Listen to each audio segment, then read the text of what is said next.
How do you do? It would be a little unkind to present this picture without just a word of friendly warning.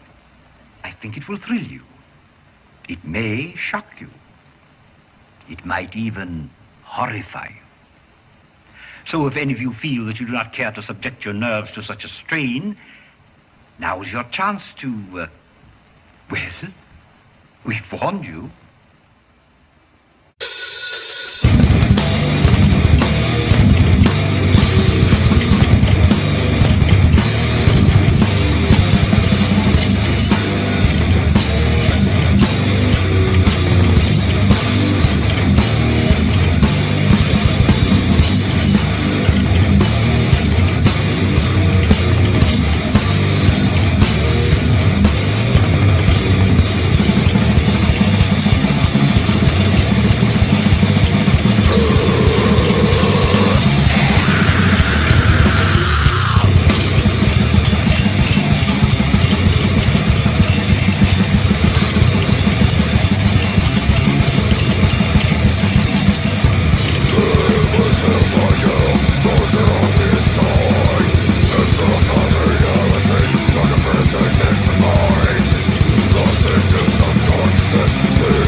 We'll do it live! Fuck it!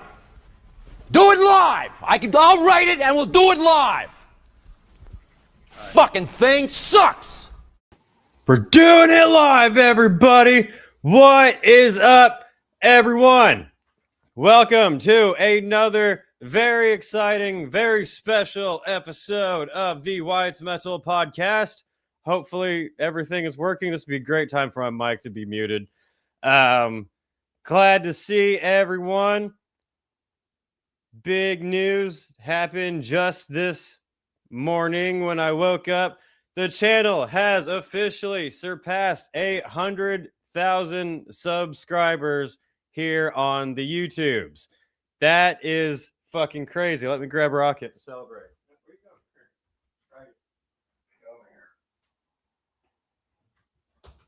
Before he runs off, be proud of your dad I finally did something with my life. It involves sitting on the computer all day, but I still did. Rocket says thank you all for watching so he can have food. Yeah, I never thought that this channel would get to 100,000 subscriber mark. That is insane. That is a huge milestone for any YouTuber. Getting to 1,000 subscribers is difficult as fuck. I remember how aggravating that was.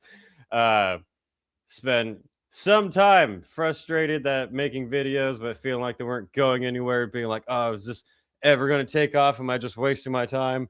And then it actually kind of seems to have worked out a little bit. I am endlessly appreciative to everyone who likes the channel. Like, seriously. It's hard for me to kind of act real sometimes, but yeah, insane. Thank you so much, everybody who likes this channel. Plaque time, says Missile Girl. I will be getting one of those plaques that all the other YouTubers have. It will be up on my wall when I get it. I was looking it up and it said it takes like what? Anywhere between 1 to 3 weeks to show up in the mail. So best believe when it arrives, I will be posting it and putting it up because that is crazy. Do I have a clip to celebrate this epic achievement? Yes, I do. It's the one I play all the time, but it's worth it. I think hitting 100,000 subscribers means we need a 50 cal breakdown.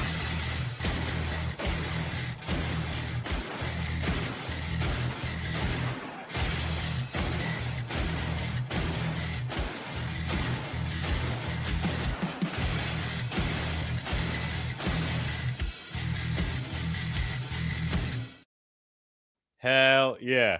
Night Fox just commented, hell, I remember discovering the channel back when you were at 1,500 subscribers. Damn.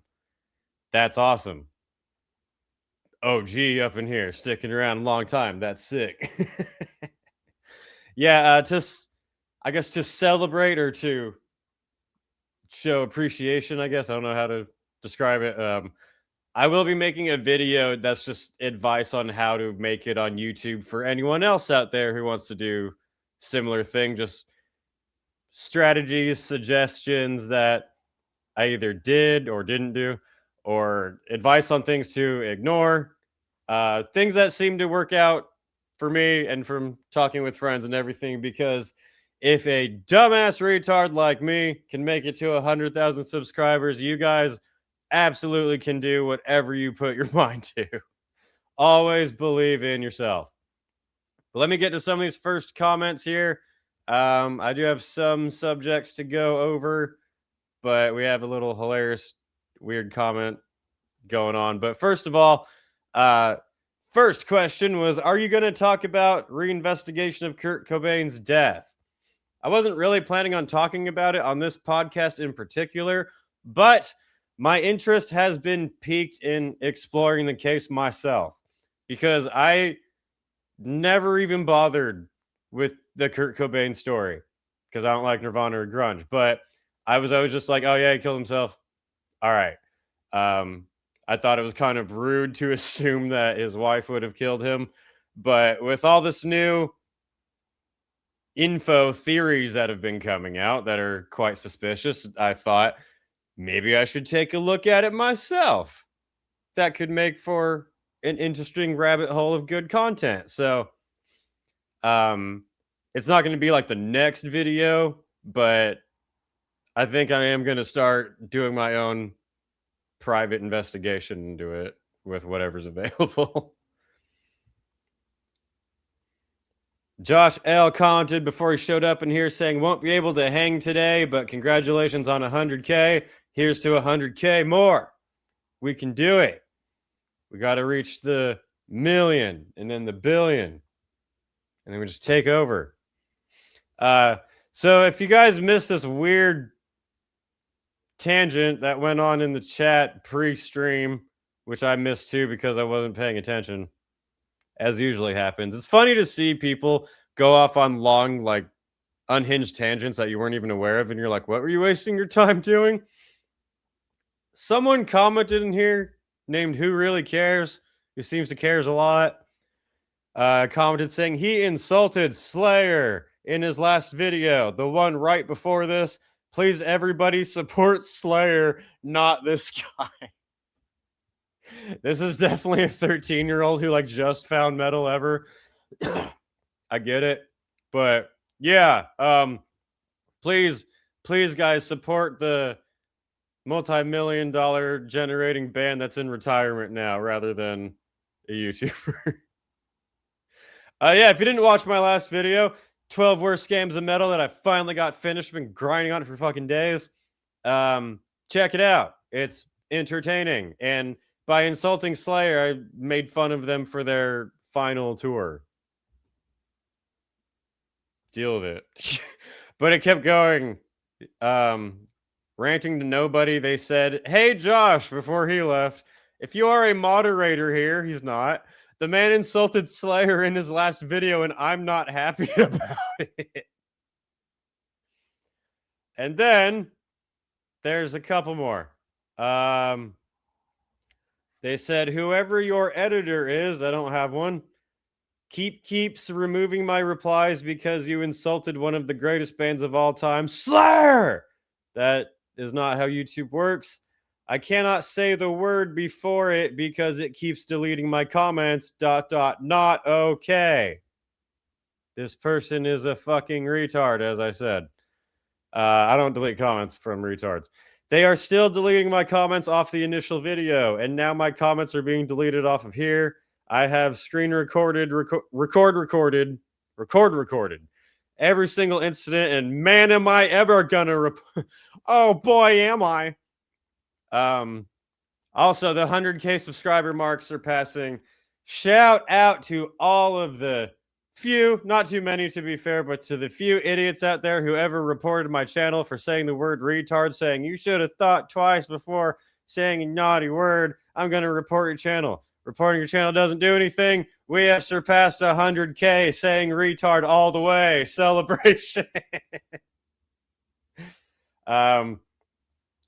Second to last, they said, "Whoever the moderator is here," just be the YouTube AI, "needs to let dude himself know this, and needs to let whoever is deleting my comments off the channel that makes her channel look so weak.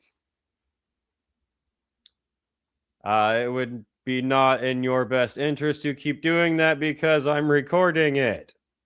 You have, I think this person has homework to finish." That was the last comment. I think they've disappeared since then. I was going to block them when I saw it. It took a while to get there. Rocket is the editor. Correct, yeah. So he was just eating them and chasing them around. That's definitely going to be in my video on how to make it on YouTube, is dealing with retarded hate comments and trolls and people like that. Best advice is to ignore them. If they're not speaking any sense of factual reality, who cares what their retarded theories are? You know? That's what, see, sometimes people actually try to engage in a discussion with different thoughts and ideas, and that's when you should hear people out and actually engage like an adult.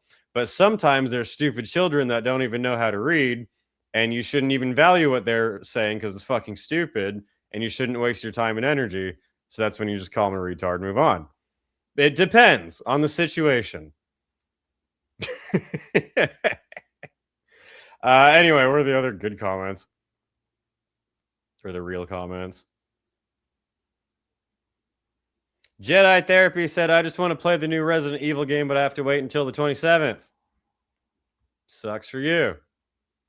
I'm still playing Red Dead. I did start playing Cyberpunk in VR, and it is pretty fucking awesome, I gotta say. It helps to get fully engaged in the game, to sit down and be in the world of it. And with VR, it looks spectacular. It feels like you're just in the Matrix, especially when you're just sitting in a diner talking to Keanu Reeves. But that's what I've been doing for gaming lately, is getting into Cyberpunk and then randomly playing Red Dead still. I could never let you go. Sophia with the very unexpected, surprising comment. No one would ever guess that she was just listening to Hollywood Undead. Said, yo, what's up? I just finished listening to New Day by Hollywood Undead Sunday. I spent 8 hours and 15 minutes listening to Under the Grave by Ozzy Osbourne. In a row? Repeatedly? I think I would hate any song after listening to it that many times on repeat.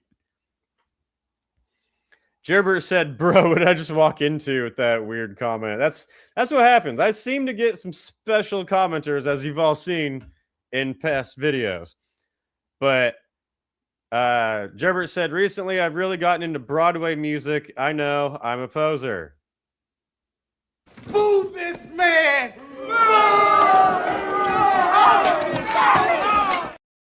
Okay, now wait. What Broadway music? That's a very wide range. Do you mean like Les Mis, which I love, which is great music? Or do you mean like The Lion King? There's a wide range. And even Lion King, there's probably a couple ones that are decent. It's weird. I usually fucking hate musicals, including Broadway stuff, but there's a couple that I really, really do love. Les Mis, Phantom of the Opera. Phantom of the Opera is magnificent. I saw that once live at the Queen's Theatre in London. Unbelievable. So if you're listening to Phantom of the Opera soundtrack on repeat, I can respect that. If it's The Wizard of Oz or Wicked, then... Anyway. Who says you have to only like metal to be a metalhead? Dumbasses. Suck up, douchebag dumbasses. You guys know I love metal and death metal and extreme metal, and I also love funk music and soul music and jazz. I'm confused when people don't like jazz. Classical music. Very minor, selective Broadway songs, as we were just saying.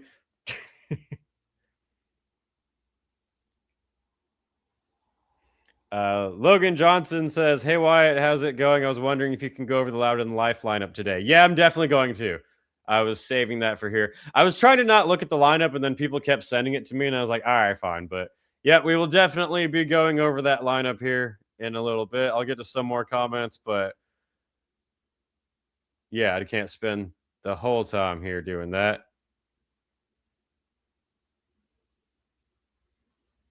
All right, I'm skipping. Hey, where am I? Someone said Repo the Genetic Opera. That was one that everybody loved. That's one that I should probably give another chance, to be honest. I think I watched it when I was getting into metal in my teen school years and didn't watch it again. I should probably give it a fair shot. Wyatt, do you play guitar? I'm gearing up to buy the guy from Gojira's Charvel. It goes hard. I do not. I don't like the feeling on my fingers. I am a vocalist. I can pretend to play bass and drums, but I like yelling noises.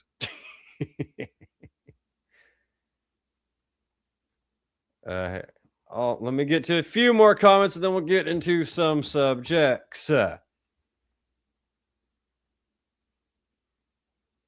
The duality is so hilarious because you have the soft good guy getting like metalheads, and then you have the ones like that guy who just ran about nothing for 30 minutes. Yeah.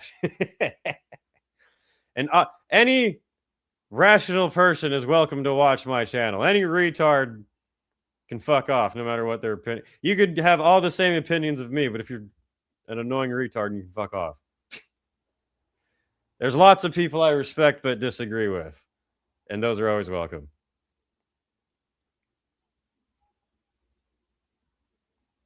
All right, what are we at?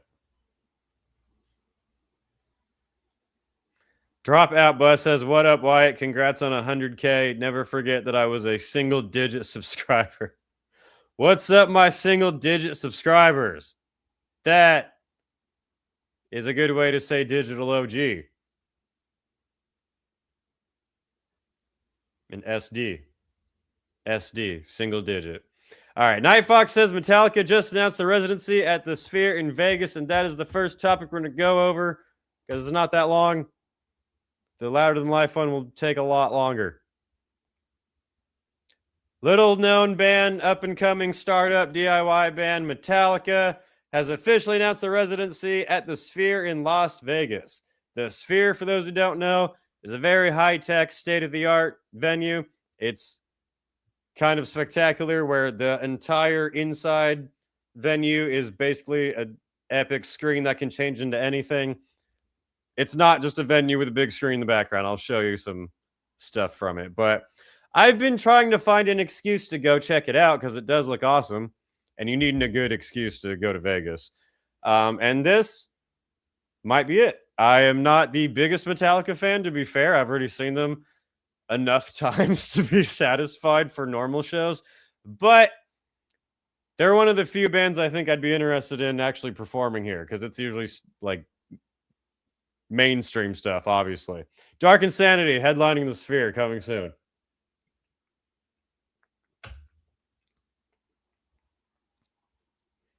Following months of relentless rumors, it was announced Metallica will debut its Life Burns Faster residency at the Sphere. An 8-show run taking place in October. They're doing their no repeat weekend thing again. 2-night, no wrong thing. Just show me. Just show me the dates. Just Jesus Christ. There's a nice picture. Let me mute this so I don't get sued by Lars. There's a little video. I know it's not that exciting. I think it's going to show the dates, though. But yeah, this is the outside of the Sphere. It's a giant epic ball. You can see it throughout most of Vegas.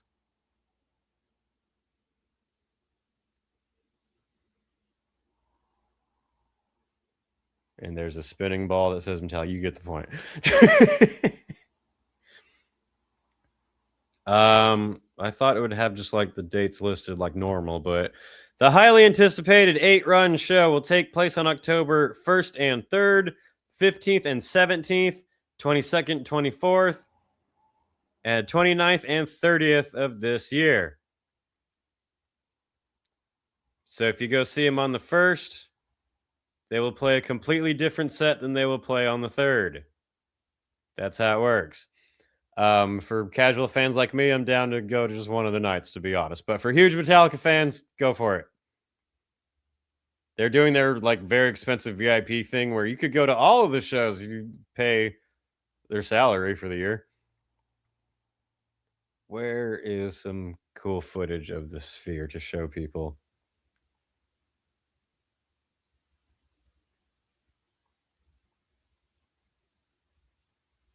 Waiting for the live debate with Fark. The debate would just be me going, all right, calm down. That would be the entire debate. I'm not going to argue with him what his role was in a band. I didn't believe it was him because I gave him too much credit, apparently. But where's the Sphere?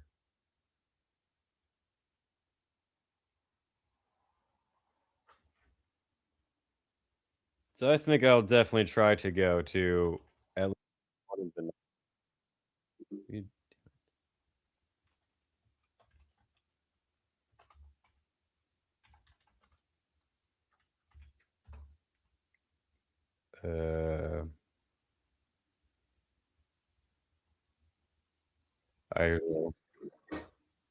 Here's a little whatever video on it.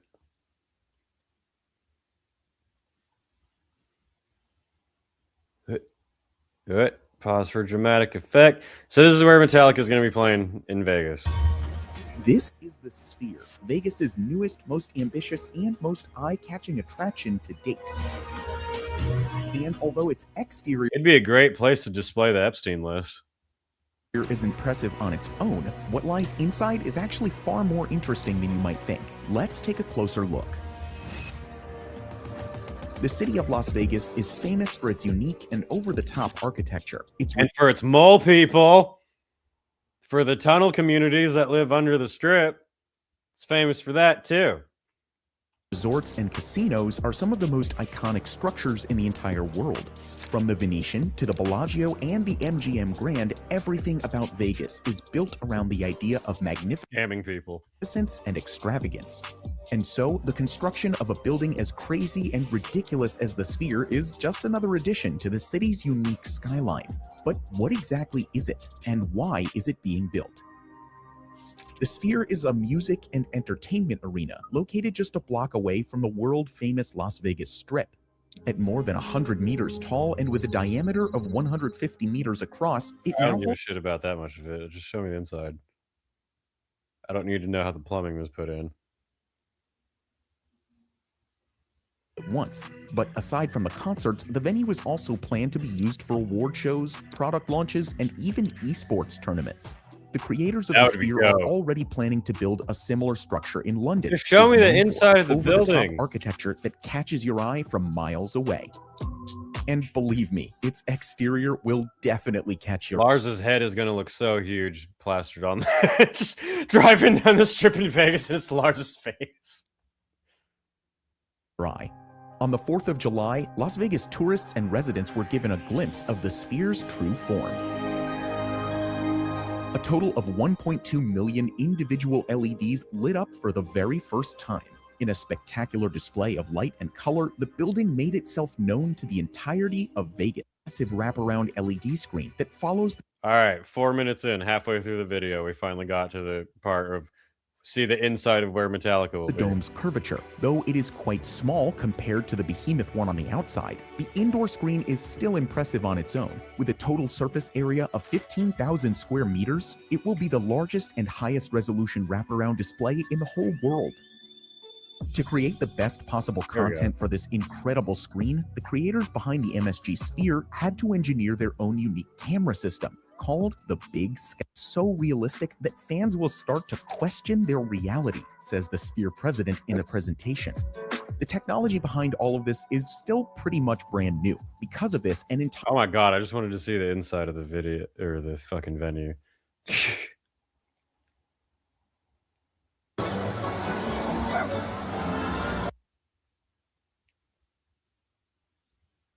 Man, I hate that movie, but that would be kind of neat. Anyway, they are playing at the Sphere. It will be quite interesting. I'm down to go check out one of the nights at least. Who's going to check out Metallica in Vegas? Or maybe you're like me and you feel like you've seen them enough times. Is this a... All right. Next topic to move on to. I guess we should just do Louder Than Life because it is quite a huge, long lineup, and this will take quite a long time. That sounded suggestive. Louder Than Life is a huge festival in Kentucky. I almost said it was in Florida. I got it confused with the other one, the Welcome to Rockville. But no, Louder Than Life is probably currently the biggest rock metal festival in America because their lineup just got even massive. This looks like if you took all the pages of a Harry Potter book and just plastered them next to each other. This is long.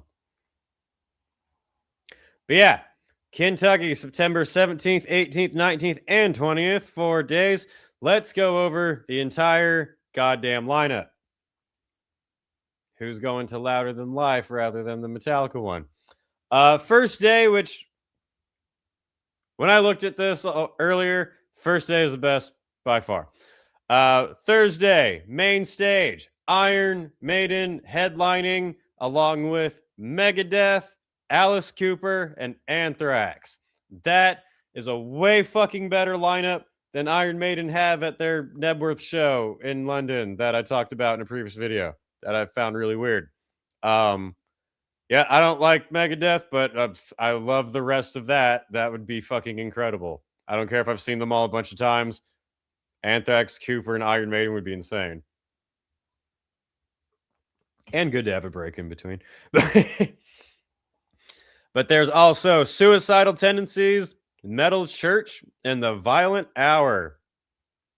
I think Metal Church, Suicidal, Anthrax, Alice Cooper, Megadeth, Iron. That's fucking cool. That sounds like a great day by itself.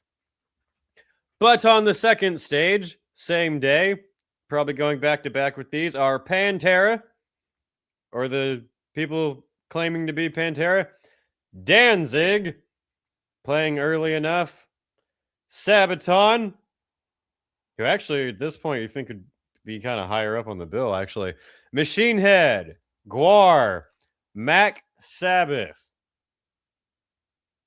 the viral sensation Mac Sabbath, the McDonald's themed Black Sabbath cover band, and Shane Saint.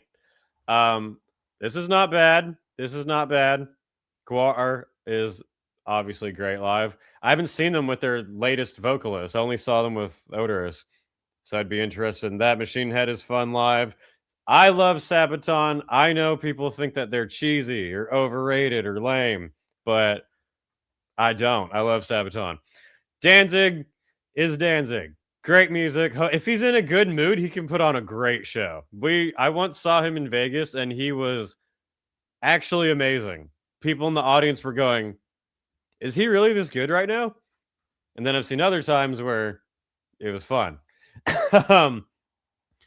But you could spend the whole day just between these stages and have a great fucking time going to, like, assuming it goes Gwar, Suicidal, Machine Head, Anthrax, Sabaton, Alice Cooper, Danzig, Megadeth, Pantera, Iron Maiden. If it went like that, that would be rad, or similarly. But continuing down the lineup, it gets less impressive. Day one main stages at Louder Than Life are GOAT material. I agree. The main stages are very epic and would be worth just that alone. But on the not main stages, we got Rise Against, Jimmy Eat World, Hot Mulligan, Alkaline Trio, Bowling for Soup, Lit, and the Ataris. I would not go anywhere near that shit. That sounds terrible. Next stage, Skillet, Starset, From Ashes to New, Red, The Ramsmus. I don't know what that is. A Delta Sway and 0936. Again, wouldn't be anywhere near that. The first two main stages look great, don't they? They look really nice.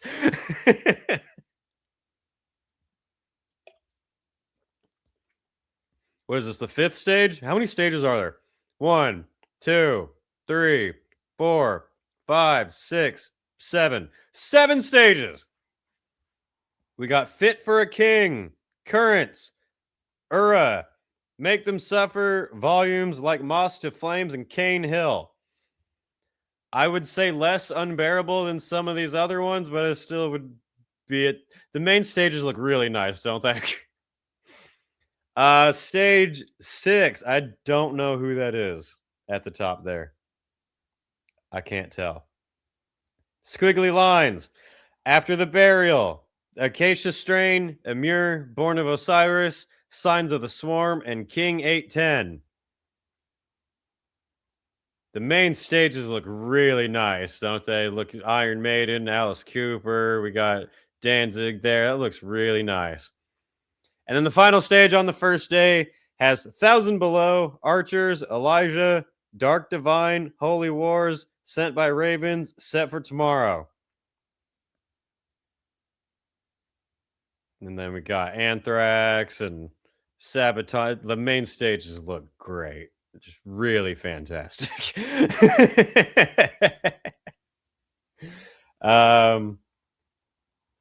Congratulations on 100,000 subscribers. Thank you. Thank you very much. It is quite insane. It hasn't sunk in yet. We have a new member to the channel. Mr. Watkins has now contributed to the Canadian Kaiju campaign. Not a scam. Definitely happening. Don't worry about it. Day 2. Oh boy. The day 2 main stages are nowhere near as nice as the day 1 main stages. Friday main stage is My Chemical Romance, who put on a huge show. And I can appreciate a huge show. If I happened to already be there and they were playing, I would maybe watch the first 2 songs all the way in the back with binoculars while listening to black metal in headphones. And then I would go about my day. Besides that, they have A Day to Remember, Taking Back Sunday. This is Hot Topic from 2007. Coheed and Cambria, We the Kings, LS Dunes, Red Jumpsuit Apparatus. Nope. Second stage is Pierce the Veil, The Used, Sleeping with Sirens, Loathe, Get Scared, Lacey Strum, and Ivory.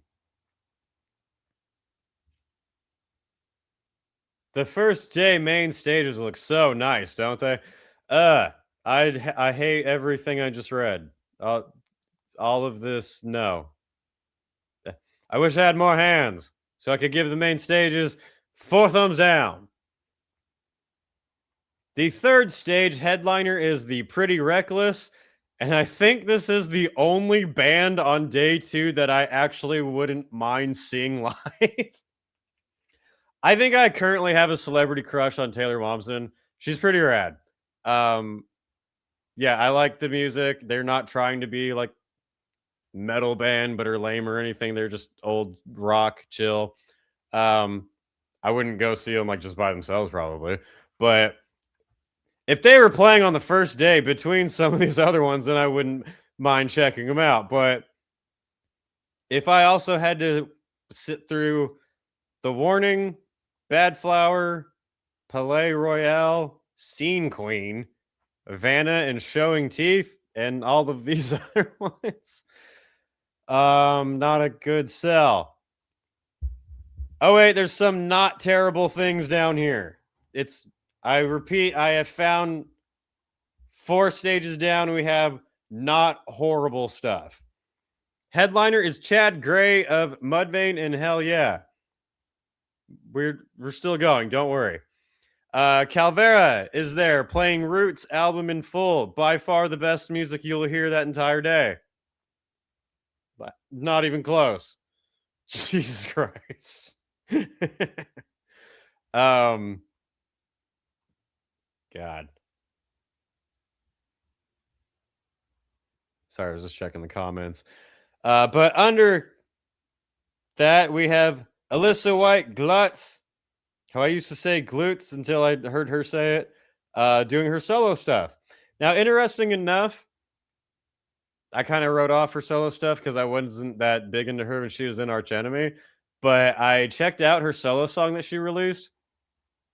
I actually liked it a lot more than I thought I would. It was a lot better than I was expecting. It was intricate and interesting. And she is also not any of these other bands, so I would definitely rather be watching her.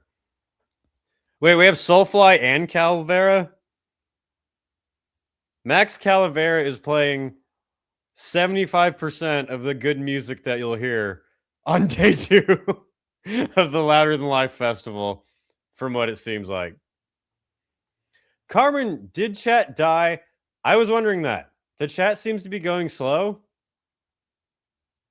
Everyone who is currently in the chat, leave a comment saying something funny, because it looks like the chat is crawling and barely moving on my end. If people just got bored and left, that's fine. I understand that. But if chats are not coming through, then that's an issue. And since the chat is not already moving with comments and we have like 90 people watching, I'm going to assume the chat is fucking up. I think maybe we got reported for yelling retard earlier. Oh, wait, someone's here. Jay from Michigan is here. So it's just that I'm boring and people left. That's fine. As long as it's just that, I can live with that. Going down the list still, we have Mushroom Head, Butcher Babies, Death Valley Dreams. Yeah.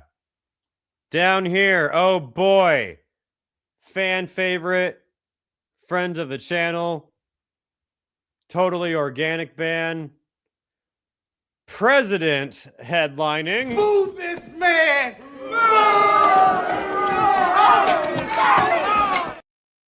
I hate that band. I don't hate, like, maybe that's a strong word. I don't sit around being like, grr, they exist. But whenever I see them pop up on anything, I just roll my eyes and I'm just like, Holding absence. I will be holding my absence from attending any president concerts. Caskets. Rain City Drive. Windwalkers. Never Tell. And Mystery Guest. It's another new band started by that pop guy from President. Another special guest performance. It's just a big mystery. Probably nothing good. Still going with like 3 acts that I wouldn't mind seeing on day 2, and that's pretty much it. We also got Haywire, Angel Dust. That sounds exciting. Twitching Tongues. That's usually what happens after Angel Dust. Koyo, Missing Link, Gates to Hell. And then the last stage headliner is Jeff Hardy, the WWE Superstar. I have no idea what that is going to be. He'll just be in the crowd just like, hey, I'm here. We also got Power Man 5000, Rob Zombie's cousin's band, Dry Kill Logic, Primary 55, Earshot, 40 Below Summer, Billy Mick something. This day is awful. This is terrible. Like, I wouldn't mind Soulfly, Alyssa. Calvera would be fun. I would like to check out Pretty Reckless. That is it. I would rather save money. Day 3, way more exciting with the headliner, the greatest band of all time, the heaviest, most extreme underground Krieg band, Limp Bizkit headlining. Everybody loves Limp Bizkit. Don't pretend like you don't. It was popular in school when you were underground metalhead to pretend like you hated them. You'd play all your black metal. You'd paint your nails and write fucking Cradle of Filth lyrics on your arm because you were cool. And then you would go home, turn on Xbox, put on that album, start singing Nookie. Everyone did it. Limp Bizkit, I'm always going to watch if I get the chance. They're amazing live. Sublime. Not my thing, but I don't hate on it. Whenever they're at a festival, I'm like, you guys have fun. I'm not hating. It's just not my thing. Bill Murray. Would be more entertaining if it was just Bill Murray there. Tom Morello collecting a fat paycheck to play songs about socialism. Cold Chamber, yay. POD, Alien Ant Farm with their awesome cover song. Jose Scott, the original voice of Saliva.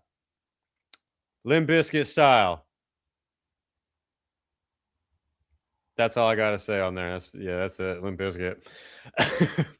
Papa Roach, another favorite of the channel. No. Baby Metal. I would prefer over Papa Roach. I'm not going to lie. Ice Nine Kills.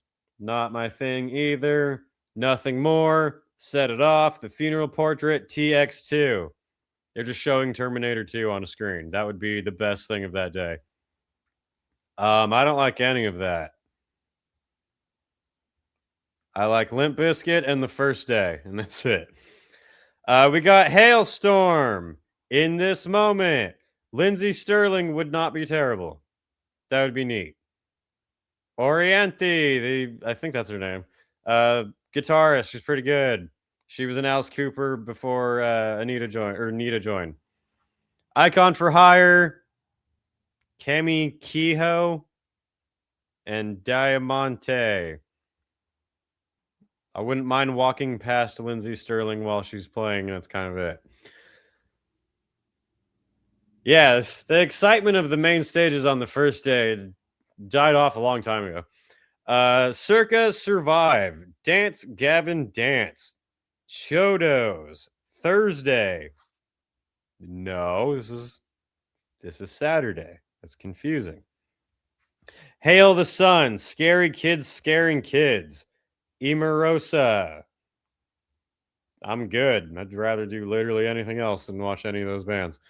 Kubla Khan. What does that say underneath it? I don't know what band that is. Probably something hardcore or slammy. Spite, Body Snatcher, Peeling Flesh, not bad.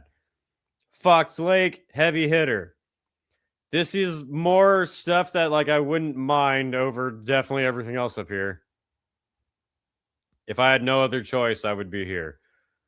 Blood for Blood, Agnostic Front. Now we're getting somewhere. Madball, H2O, some high quality H2O. The Barbarians of California, Many Eyes and Co-Defendants. That's Leslie Wexner is going to be at Louder Than Life. Apparently, is just going to be on stage. This is still awful, except for Limp Bizkit.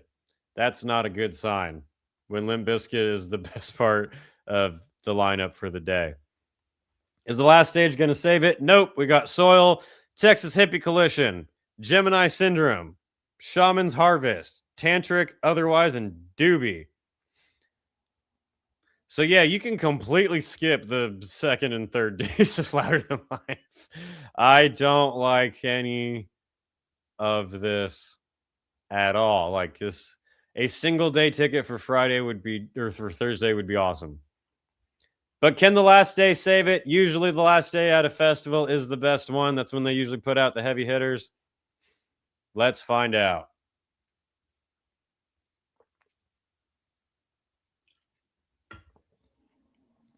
Headlining Sunday, we have Tool. So for me, no. But under that, we have Danny Elfman, who I got to see at Sick New World and was great. That was awesome. That's a fantastic addition. The Prodigy, back with, I think, a new vocalist. I think The Prodigy with Danny Elfman is kind of fucking cool. And even though I'm not a Tool fan, I'm really not a Tool fan. If you are a Tool fan and you like all that, I think that is a pretty cool setup of bands playing together. So while I'm not a Tool fan, like I think that's a neat setup together. What is this one? I can't read it. Does it say the Mars Volta? It fucking better not. Oh wait, no, I'm thinking of wrong. Oh, my bad. For some reason, I thought Mars Volta was 30 Seconds to Mars, Jared Peto's band. But it's not. Never mind. I take back my retardation. This is what happens when you do it live.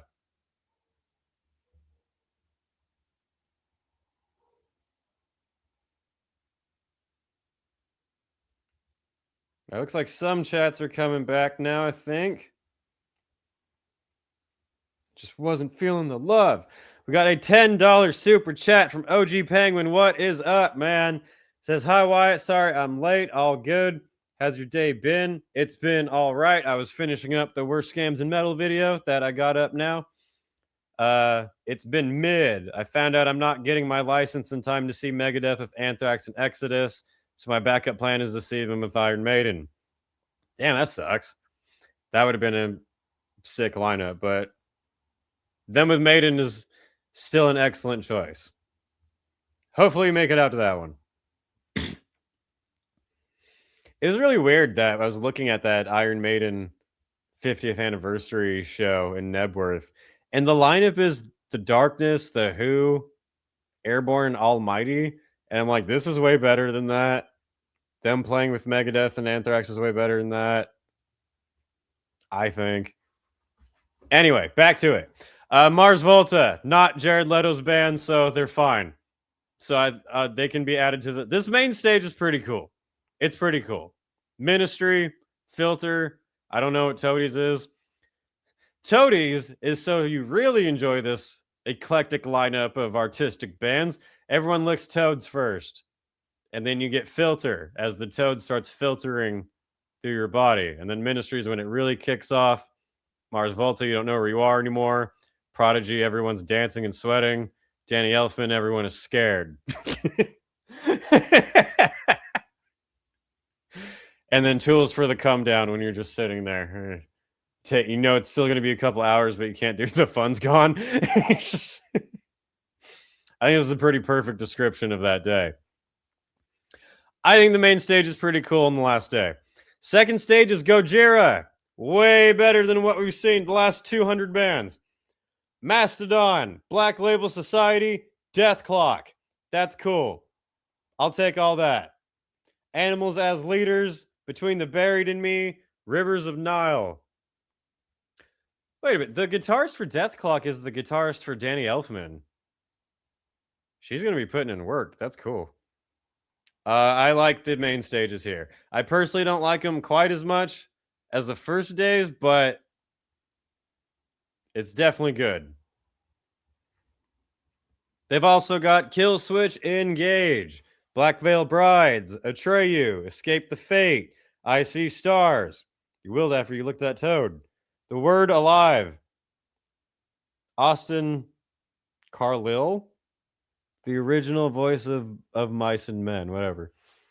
Not my thing, but fucking better than these. We also got Under Oath, Thrice, Alex and Fire, Haste the Day, Emiri, Maylene and the Sons of Disaster. He is legend. I've only heard of Under Oath, and I don't like them. I don't know what the fuck any of the rest of that is. Sleep Theory. How many fucking sleep bands are out there now?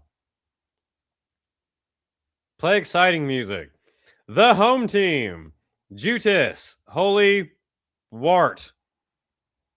Arrows in Action. The Pretty Wild. And Skate 6. I literally don't know what any of that is. Moving on. I don't know. Locked Shut. End It. 200 Stab Wounds. A band I've heard of. Body Box, Corpse Pile, Bolt Cutter. And then we got, I feel like I've seen that logo before, but I don't know what it is. With Greyhaven, Avena, the same thing spelled backwards, it looks like. It is, isn't it? Resolve, Dreamwake, and Future Palace. Yeah. That is the Louder Than Life lineup.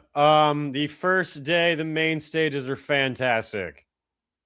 No complaints. The last day, the main stages are quite good.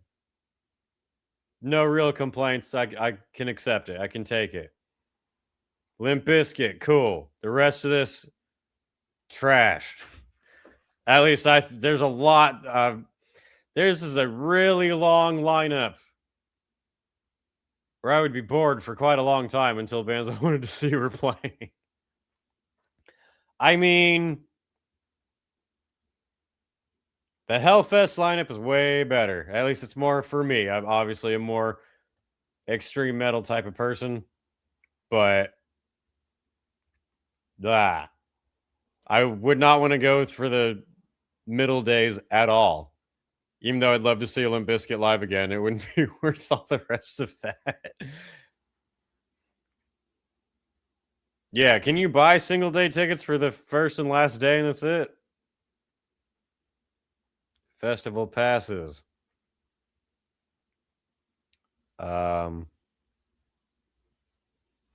What?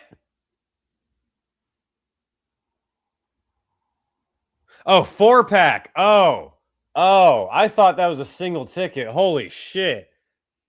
I was like, what the fuck? Okay, single ticket for 4 days, one person, 468.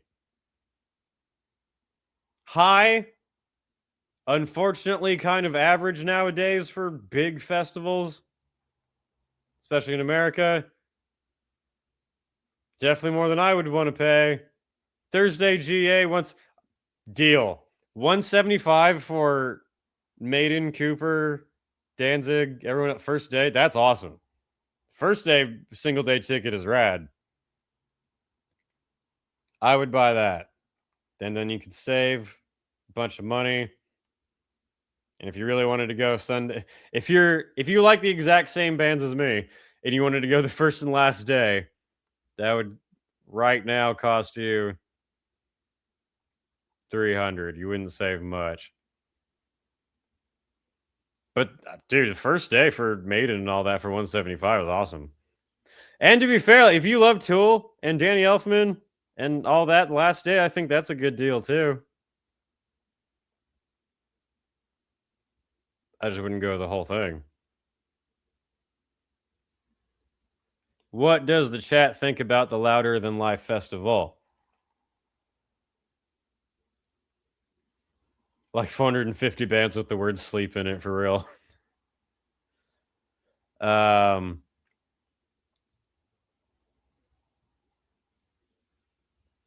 OG Penguin with the $5 super chat says, also, I'm curious which Canadian city will first see the Wrath of Godzilla. I want to know on where I will be able to travel to without dying. I can't give any spoilers. You never let them know your strategy. Can't ruin the surprise. Come on now.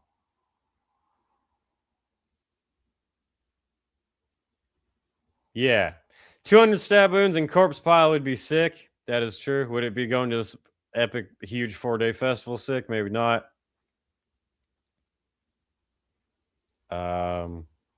Still don't know if the chat's being slow or if people just are not engaging, which I just want to know if the chats are working.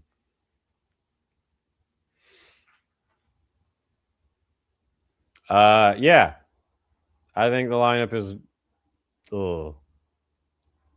Sure, if you love all that, then you're going to be stoked. But if you're a very mainstream headbanger, if you had a membership to Hot Topic, you will probably be stoked to go to all these days. But yeah, I'm good. I can live without that one. What else are we doing here? Oh, we had another festival announced too. Everyone was busy with the Louder Than Life one because that was way bigger. Let's have every band play there.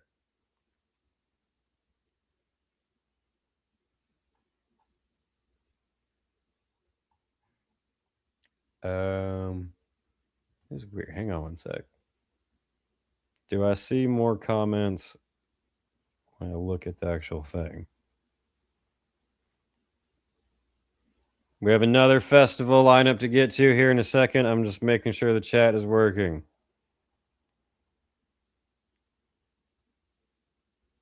Everyone's busy watching the video. That's why they're not commenting. That makes sense.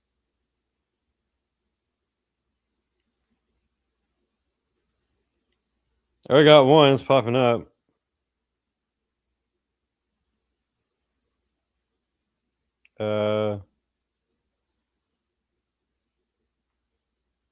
No, it looks like everyone's just hella quiet, which is fine. Fine, I'll keep talking to myself, whatever. Anyway, what's up, man? Azure Blue, shout out. Thanks for tuning in. We have 100 viewers watching. Hit the like button. 100 viewers for 100K subscribers. Epic celebration. Other festival lineup came out is Rocklahoma with a band that I made fun of for not retiring. 20th anniversary of Rocklahoma, September 4th, 5th, and 6th. With a much smaller lineup. Which is funny because it's still a big lineup, but I don't think this one has 7 stages and 500 bands playing. Friday headliner is Godsmack. Hell yeah. And with Stone Temple Pilots, Hollywood Undead, someone's freaking out in the chat, Yellow Wolf, Jet, Crossfade, Buck Cherry, Slaughter, Dexter and the Moonrocks, Blackstone Cherry. I thought I already said Buck Cherry and Blackstone Cherry is confusing putting those together. Tim Montana, High June, the Normandies, and LYLVC. I don't know what that is supposed to be. No, I'm good. There's not a single band I would want to watch that day. The last day is all right, but better. But midday, Saturday, mid-festival. Saturday's Papa Roach headlining, gross. Cypress Hill, I love Cypress Hill. I've seen them a bunch of times and it doesn't get old. Cypress Hill's great. Dropkick Murphys, full of political rants. To Pennywise. Pennywise I actually have not seen live. Black Veil Brides. Wolf Mother, I didn't know were still around. Living Color is fun. Molly Hatchet. Military Gun. That would sell me if it was just military guns shooting at shit. Teen Mortgage. That's no fun. Usually when you end up with a teen mortgage, you end up getting a military gun. Autumn Kings. Cowboy Angels. Eternal Frequency. Waves in April. Fire Tiger. And School of Rock. I'm good. Living Color's fun. Cypress Hill's fun. I'm pass. Sunday. Not fitting with the rest of the lineup at all. Completely standing out. Out of nowhere, the once retired, apparently not anymore because Tom doesn't want to sleep on the couch, Slayer. Celebrating 40 years of Rain and Blood at Rocklahoma. Not at a festival like Vakken or Hellfest or anyone's where it makes sense. Yeah. Slayer obviously is going to be great. It's Slayer. Slayer's not ever disappointing live, but yeah. Tom's wife needs another shopping trip, so they had to book another show.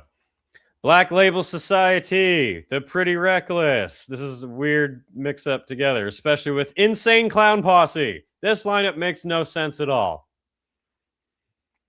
Clown Juggalos, Hot Chick, Blues Metal, Slayer.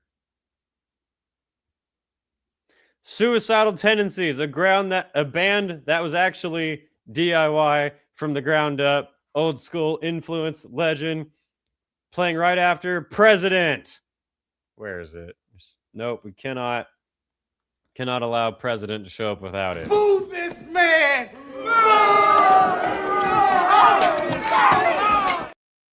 This is the most Oklahoma festival I've ever seen. They do know their audience, so gotta give them that. Ugly Kid Joe. I'd definitely rather watch that than President. Barbarians of California. El Nino. Psycho Myco from Suicidal. Big Ass Truck. Name we love saying on here. The Violent Hour. High Water Gamble. And a 7-foot monkey. That does not end well. I've seen King Kong. This last day is weird. Suicidal is always fun. No. I tried Insane Clown Posse at Aftershock. I wanted to give him an honest chance. Nope, couldn't do it. Yeah, there's Slayer if you haven't seen him yet. Besides that, ooh. Pass on the rest of this. Hosted by Eddie Trunk, which is fitting.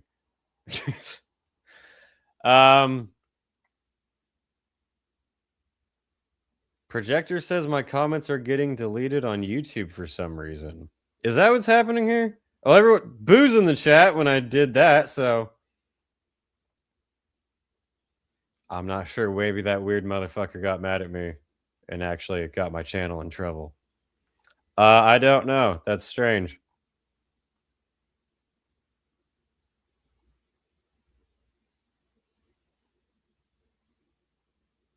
I don't know. It's YouTube. One thing I've learned getting to 100,000 subscribers on YouTube is that YouTube is going to YouTube.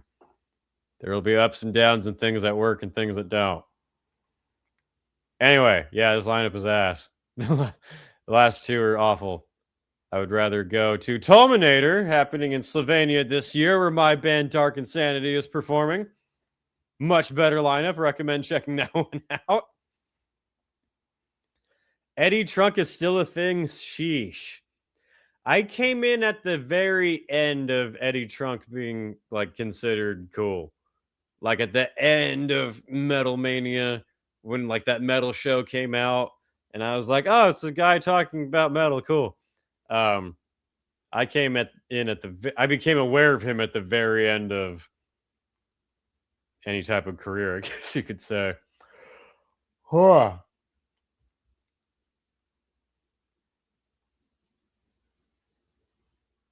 Yeah. Congrats on 100K. Thank you. Thank you. Very insane. Did not think it would happen. Very appreciative of everyone, even the retards who leave hate comments, because that helps with it as well. Let my channel be a lesson to everyone that you can, in fact, say retard. Nothing will happen. It's fine. What else do we got? Is there any more breaking metal news right now since I've been on here? I don't think so. I thought there was something. I'm checking news sites to see if there's anything. Why do I feel like I had another topic that I can't fucking think of at all?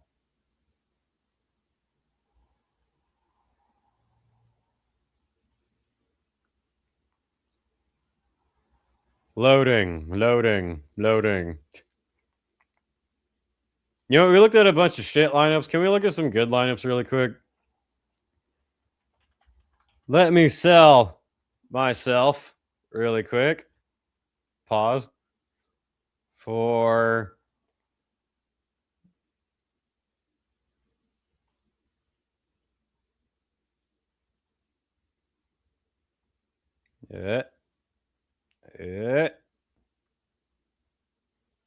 Tollminator with a great lineup plus my band. Like, I already like the lineup a lot and I'm playing, so that is fucking awesome. Your one chance to see Dark Insanity live in Europe this year. Headliners are In Flames, Heaven Shall Burn. I have not seen them since like 2011, and they fucking kill it live. Satyricon, Hatebreed, friend of the channel, shout out. Looking forward to Milwaukee Metal Fest. Deicide, Municipal Waste, Garbage Cans Be Flying, Bleed From Within, Death Heaven. Which one was it? Is this Enslaved? I don't remember. I think so. Agnostic Front, 1,000 Mods, Immolation, Always Welcome. Sacred Reich, Elder. I always forget what this one is. Infected Rain, cool band. Moscow Death Brigade, a little too on point.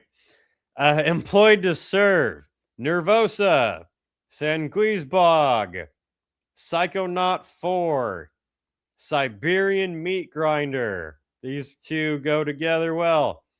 Raging Speedhorn, Master. I'm not sure. I'm also not sure. Brat, Conservative Military Image, Cabal, Odd Omal, Raised by Owls, Seven Blood, Turbo Kill. Oh wait, this isn't the full one. I was like, where's my band? What the fuck?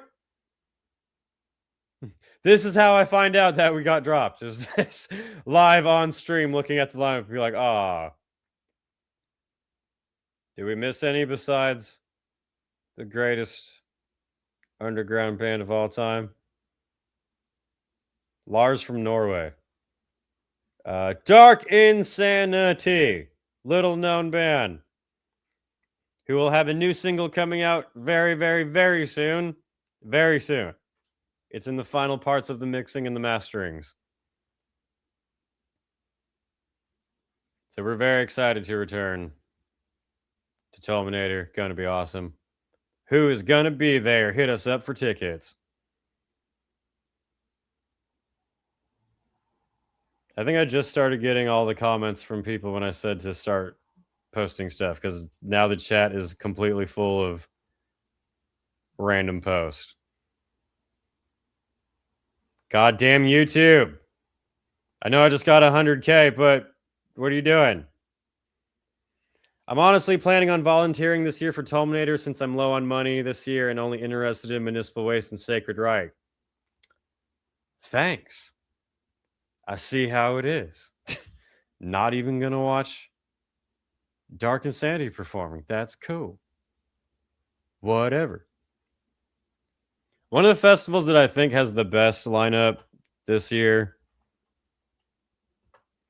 is one of my personal favorites, even though it's been a minute.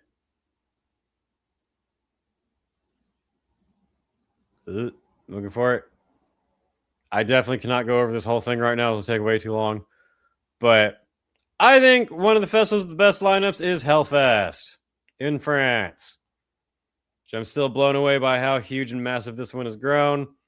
Don't judge it on the headliners. If you only look at the main stage, you'll be like, what are you talking about? Because we got Iron Maiden, Limp Bizkit, and that's kind of it out of things I actually like. Well, better over here. But once you get to the second stage and farther down, it gets great. Deep Purple with Alice Cooper. Sabaton, Anthrax. The Addicts. One of my favorite, if not my favorite punk band. The Addicts. Hellfest has a dedicated punk stage. Got the hardcore stages and the stoner stage. Mostly I'd be interested in the death metal and black metal stages. Main stage looks boring. You get stuff like Papa Roach and Bring Me the Horizon and Breaking Benjamin. But you could be watching Rivers of Nile and the Halo Effect instead. Or German. I would like to return to Hellfest. Definitely will happen at some point. I don't know when. No immediate plans at all. But it's a great time. It's huge. All right. People can stop commenting numbers in the chat now. I think the chat's catching up or not. I don't know what's going on. I'm going to break the computer.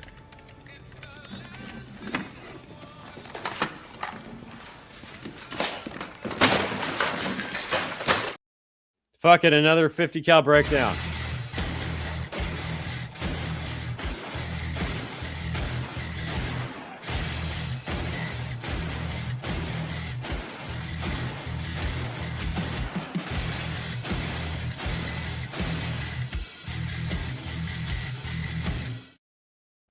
If Pantera brought out Gun Drummer for their show, I would be down. That would be awesome.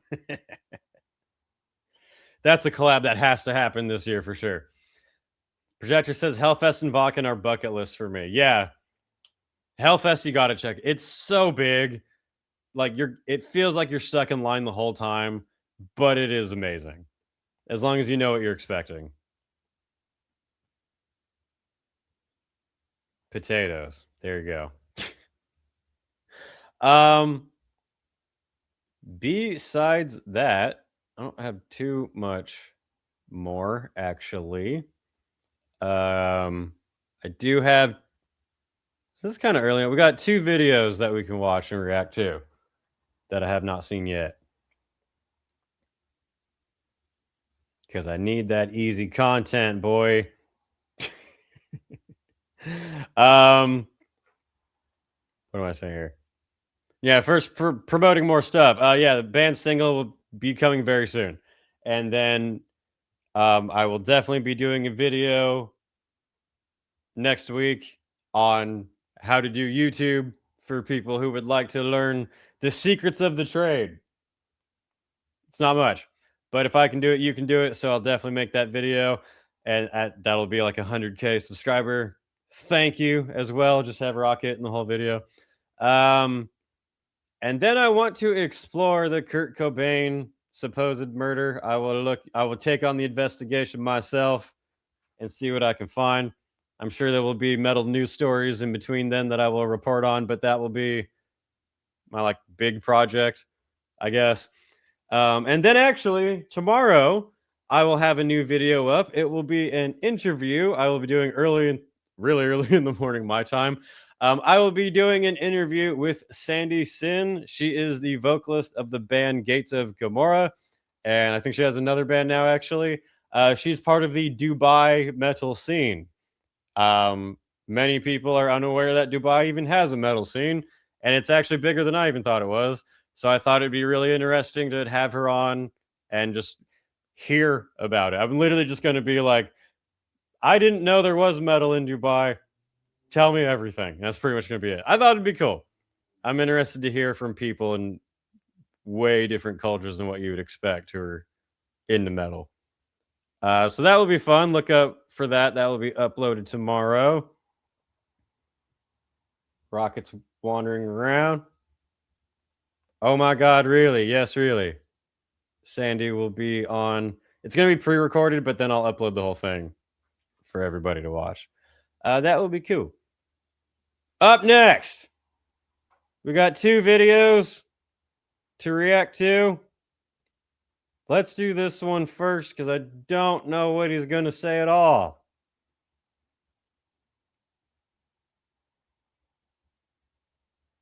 Over on the tubes of the U's, my bosses, I guess. This video popped up.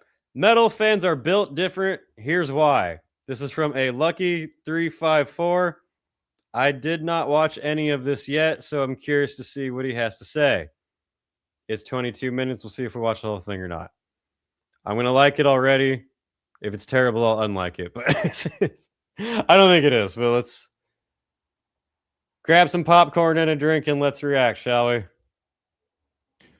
I came into metal thinking it was aggressive, gatekept for the most part, and basically hard to get into. But I think what shocked me about it most wasn't the music necessarily. It was the fans. Metal fans might be That's you guys. Most loyal fans in all of music. I know that sounds wild, but it may be true. So I asked this question, like, why do metal fans rise so hard for their bands? And I'm autism talking decades later. I want to talk about that, and I think I know why. Let's get into it. Hello, my good peoples. This is Lucky Reacts. I'm your host. You guessed it, Lucky. Apparently, he didn't watch Andrew Lee's video. You're supposed to think that metal is angry white people music, and that's it. Metal has always been like outside of mainstream culture, right? Like not a part of so-called popular, which has been cool, right? When it's like Black Sabbath. When you first heard Black Sabbath, right? Or Iron Maiden, with the cinematics and the theatrical sound. It wasn't a part of everything that's going on, which made it intriguing to some, even few at the time, maybe. See, it wasn't always mainstream. Underground. Which made it cool. It was back when people were afraid of Elvis shaking his hips. It was the few who bonded over this type of sound, this type of look, this type of culture, right? What happened is that I, as a young adult, or as a young man, or as a young fan, I found something intriguing, something new, and something familiar to something I knew, but it was going somewhere else, and I can tell that. I've always argued for people who think that metal is just noise or that they could never like it. Metal is so vast now and diverse. There's so many different genres. I think you could find pretty much any person on the planet, no matter what type of music they like. I think you could find at least one metal band that they would like. Might take some digging, but like for the hip hop heads, there's plenty. Classical music fans, Rocket, anything. One thing that hit me right off the bat was the community, was the fans, right? I remember doing a reaction video to Tool for the first time.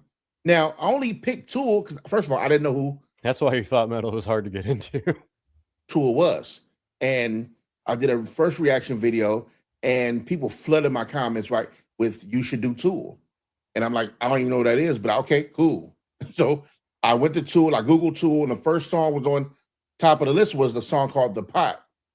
I did that reaction, and boom, my YouTube blew up, right? And I don't mean blew up in the millions of followers. I just mean like heavy, active interactions going on immediately. Engagement. It makes a big difference when you're doing YouTube and you're not getting engagement, but you're trying to keep it going. The first few live streams are tough. Right?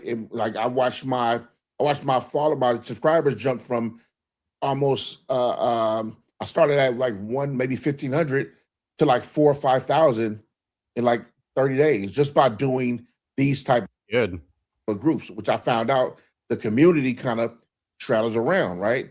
So when I did Tool, the army showed up, which I didn't even know Tool had an army.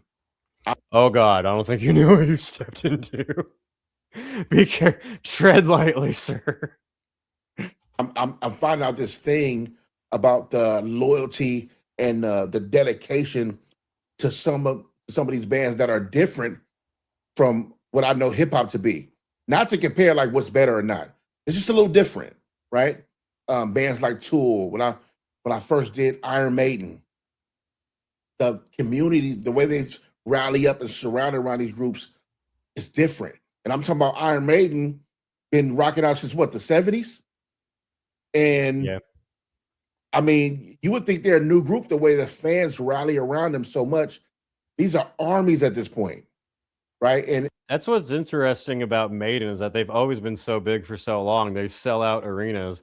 They don't really get like mainstream play. You don't turn on your radio and hear the new Maiden song usually.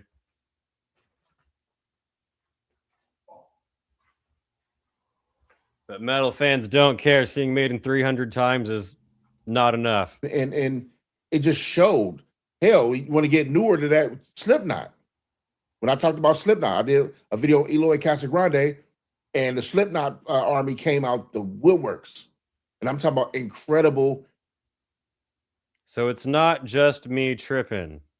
Wyatt, it seems like my comments and possibly others are being deleted on the stream. I noticed that my comments just disappear when I join the live again.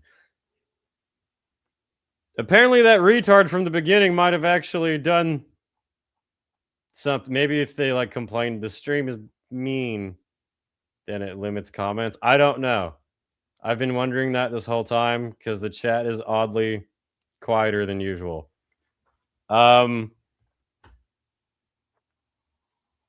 I'm trying my best. I don't know. I literally don't know how to fix that. I appreciate the thought. Interaction, fans, army shit. Like, I thought it was so cool. And it kind of solidified, like, wait a minute, this is different. It's not just the music, right? The music is one part of it. But when you start dressing, there's a slang, there's terms, spiral out and irons up and all these terms for certain groups and certain times and eras. It's a culture being made. There's a culture that was created. So it's deeper than just the song you heard. It's I do a reaction video and the fans are giving me the whole history of why I should have did this video, or I should have did this video, or why I should have did the lyric video, or the band members that changed in and out, or that lead singer was better than this one, or when they changed from this drummer to that drummer. It's a culture going on. You kind of get engulfed in it as you breeze through. You realize quickly on that these aren't your average fans. These fans are in it for life. It's because metal fans usually become absorbed in the music and like interested in every part of it. It's not just a passing thing. Most like songs you hear on the radio, whether it's rap or pop or whatever, are designed to just be temporary and not last long. So that's usually what a lot of people comment on in the beginning when they first discover metal, is that how you'll notice other genre fans are a lot more passive. It's just what's popular now. Okay, play that and then rotate it out later. Metal fans will play the same album on repeat for 30 years. Metal fans, they don't jump ship. I thought that was really dope, right? Like, Metallica right now is still selling out arenas. Like, how real is that? Iron Maiden is still selling out tours. It's like Tool are still selling out shows. I'm talking about dedicated. People in my comments like, yo, I'm a 65-year-old dude from such and such, and I remember my first Metallica concert in Such and such is my favorite country. 19-something, and to see your video, Boom. Or I'm an 80-year-old woman from such and such, and I just went to my last Megadeth concert at such and such, and I'm like, what? That's always cool. I love when I get those types of comments. That's so dope. It's so crazy. It's so dope. You know, it really shows that metal isn't like trend driven, right? And I'm talking about the true sport of metal, right? The true culture of metal. It ain't about the trends. It has its own trends within it, but compared to mainstream trends, yeah. And you'll get clowned in that. But I don't mean like metal fans are still loving and warm, but they're not with selling out of at all either. And I learned that from doing a reaction video of a certain group, which I won't name, right? They'll tell you when somebody sold out, which is funny. But what's cool about metal fans is they grow with the band, right? And I'm learning this by meeting the people and talking to the community. You know, when I do a reaction video on somebody, they give me a whole backstory about the history, what group members changed, and on what album, who was playing lead, and how. Name 3 songs. You don't know that the first album had this guest right here?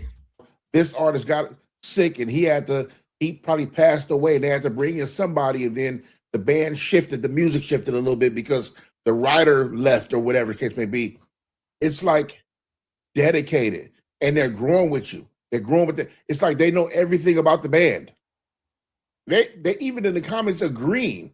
Oh yeah, that did happen. I remember when such and such, and I'm like, yo, you start to feel like I'm the only one who don't know. That's interesting. And I remember there was a young lady who emailed me about and I gotta return the message to her too. She was a sweetheart. She emailed me about something she wanted me to react to, a book, which I thought was cool. It was different, and I thought it was cool. And I got to respond to her also. But she told me about how much of a fan of a band she is. I don't remember the band off top, but she was showing me how she went to her first concert. She was telling me about how she went to her first concert years ago, and then showed a recent picture, I think up to a year or a couple of years ago, where she had brought her son to that same concert. I think it was an Iron Maiden concert, if I'm not mistaken. Probably. And she ended up bringing her son to the concert. So it was a full circle moment. So it's like the loyalty and the dedication that the fan has. They're even bringing family through. They're growing up. It's generational at this point, right? How you don't have a house full of Iron Maiden fans doing stuff like that, right? That's super cool. You can't just have one Iron Maiden fan in the house. That doesn't make any sense. And a dedication that you don't find everywhere. It's like that in sports, but not like other genres of music. Not like, in my opinion, it's not. And albums are still celebrated decades later. It's not old to anyone, right? It's usually better now. Usually, like, God, new stuff is so annoying and overly processed. I go back and listen to the good stuff. When you bring up these like peak albums, like even finding music, I listen to a band and they'll tell me like, yo, you need to listen to this album. You know what I mean? I did one Metallica song. They're like, yo, you got to listen to Ride the Lightning. You got to listen to Master of Puppets. I'm talking about like, they're telling me it's peak Metallica, right? Or you got to hear the Sad Wings album from Judas Priest, or you got to hear Dark Insanity, 10,000 Days, or got to hear, you know what I mean? Fucked with a Knife, I Come Blood. Like, I'm like, yo, y'all still caping for these albums? Some of these Goodalax albums are super old, but old doesn't mean outdated. It's classic, incredible music. It's incredible now like it was 10, 20, 30 years ago. In some ways, that can almost, in some ways, to a fault, because some fans will only want to hear classic songs from bands, and those bands themselves, the musicians in it, will want to play other songs that they feel are more creative or challenging for them. but they might be so big in their career that the fans want to hear the same songs for 20 years, so they have to just do that. But sometimes the fans are right. Sometimes the new stuff sucks. And I think that's super cool that that's why the groups and the bands can tour today. Damn near can't even walk. You know what I mean? The fans are still showing Till that point, Lemmy played when he barely could walk at all. up. The songs are still incredible. And I think that's a super dope thing. It's very rare. You don't find like rap shows like that where everybody's in their 60s doing, no, that's not a thing. It's not a thing, you know? And like I said, I'm only comparing not to tear down. I'm just saying hip hop is where I come from. So I'm finding all of this on the metal side fascinating. And I love that it's a thing. Hell and yeah, that's awesome. I love that I'm so new in a genre that's been here for years and people don't make me feel like I'm late to the party. I'm actually jealous because discovering metal was so exciting. I wonder if it still has the same effect now than it did before social media, back when the metal mythos was so much stronger, when bands kind of had this sense of being almost like superheroes or anti-villains in a way, these larger than life figures. Now with social media, a lot of that gets erased, but I wonder if you're coming in completely new, completely fresh, if you still get that kind of excitement. I remember it feeling like you were unlocking new parts of the map in your game, basically, when you were discovering bands. But that's fucking cool. Because it's a community that make you feel like whenever you show up, you are on time. That's pretty freaking dope. Yeah, it's usually if you're like, I haven't heard this album, they're like, what goes into it right now? I did expect gatekeeping, right? I expected being laughed out the building. Was funny. Define what you mean by gatekeeping. What's funny was I received encouragement. Instead of laughing me out the building, the fans corrected me in my mistakes.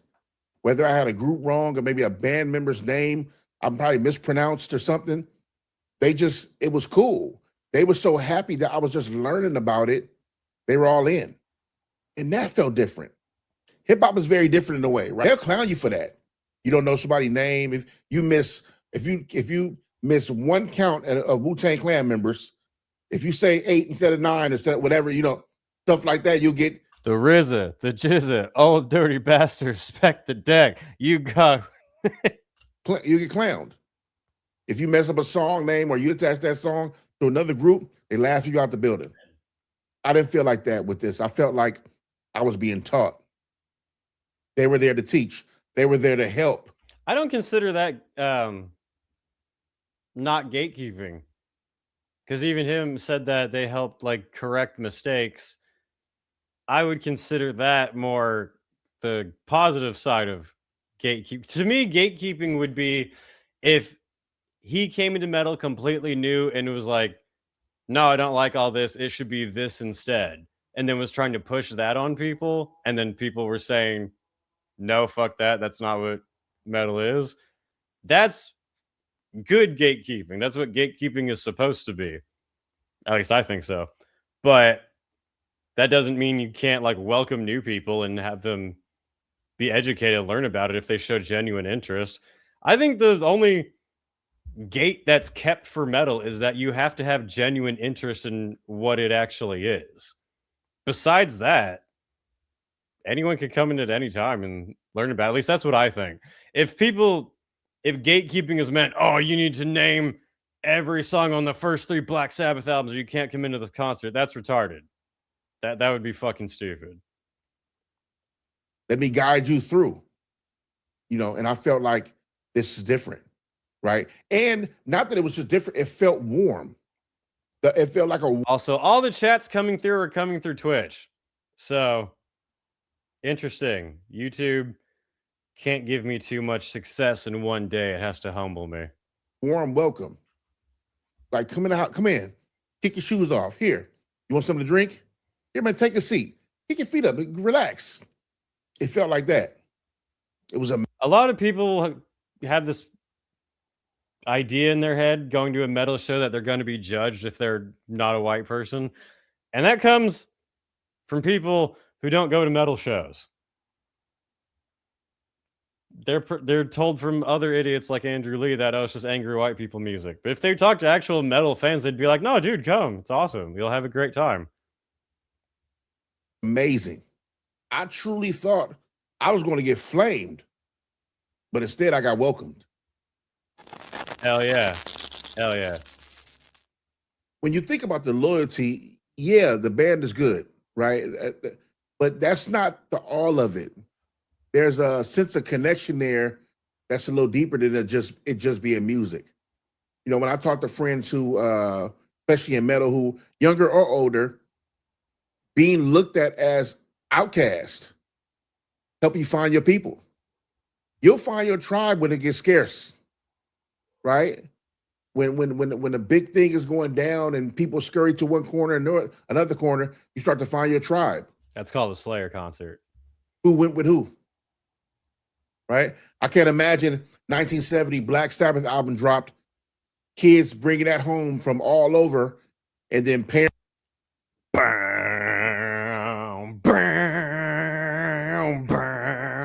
for the first time. Hearing them songs and looking at that cover and hearing the music saying, get that crap out of my house. And then you run outside, act like you're going to throw it away. You tell your friend about it. Y'all listen on the low. And then y'all form your own thing. You become fans in that moment. And then it splits into black metal versus death metal versus thrash and then power metal.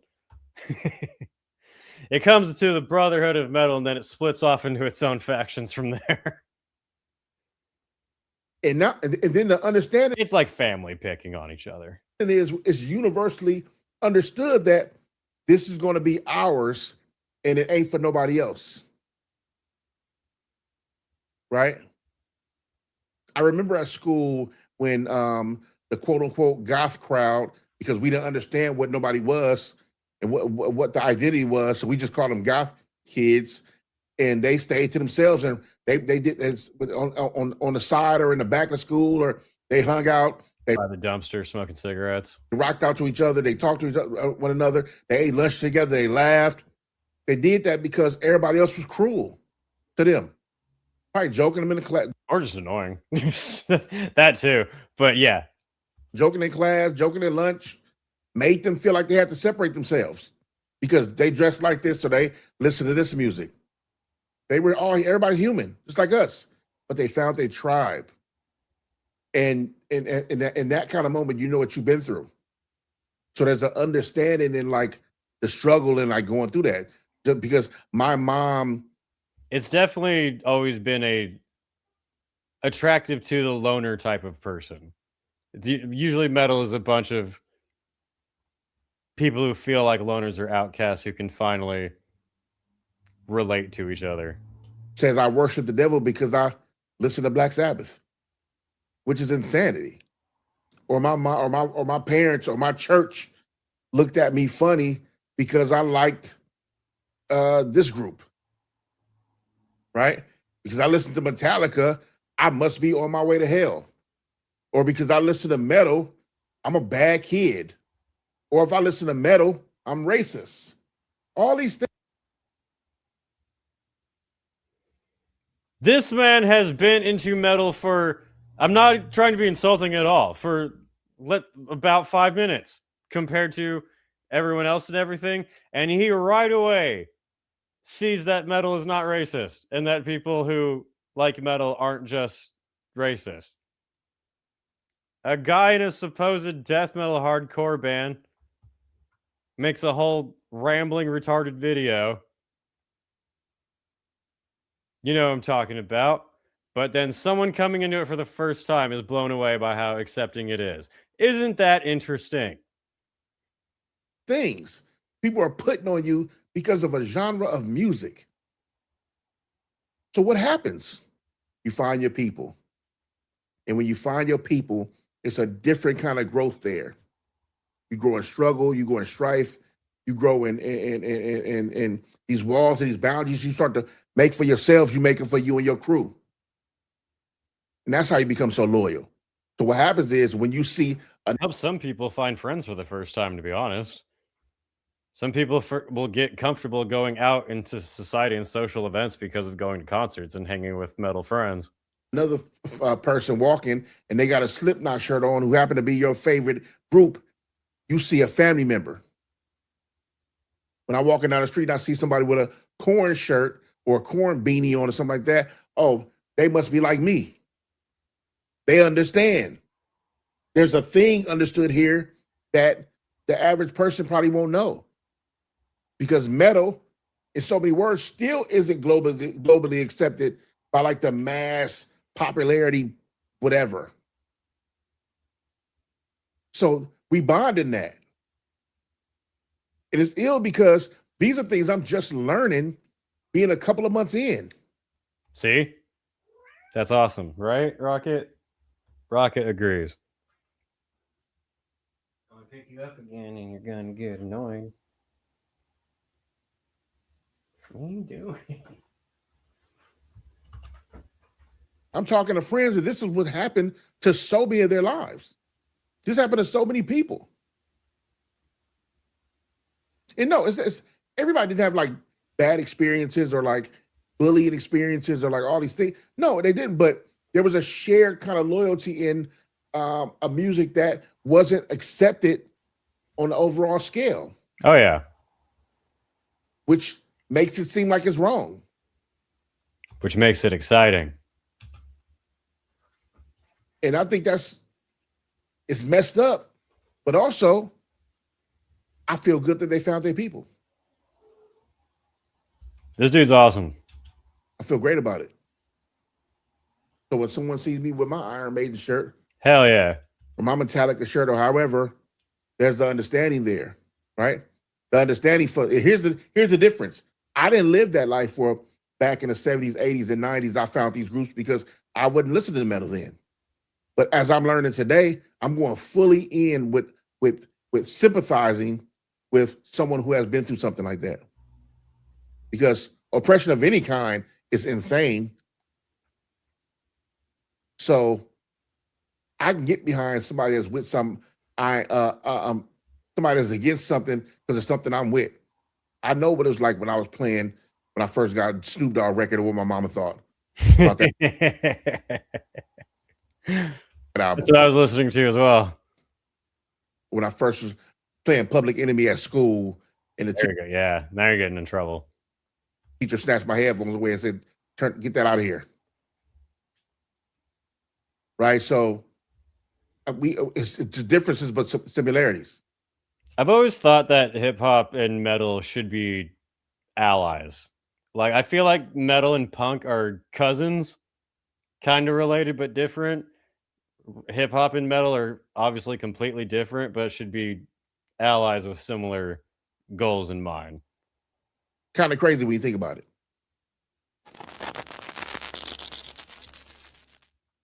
You know, I recently did a video about imposter syndrome and feeling like I didn't belong here.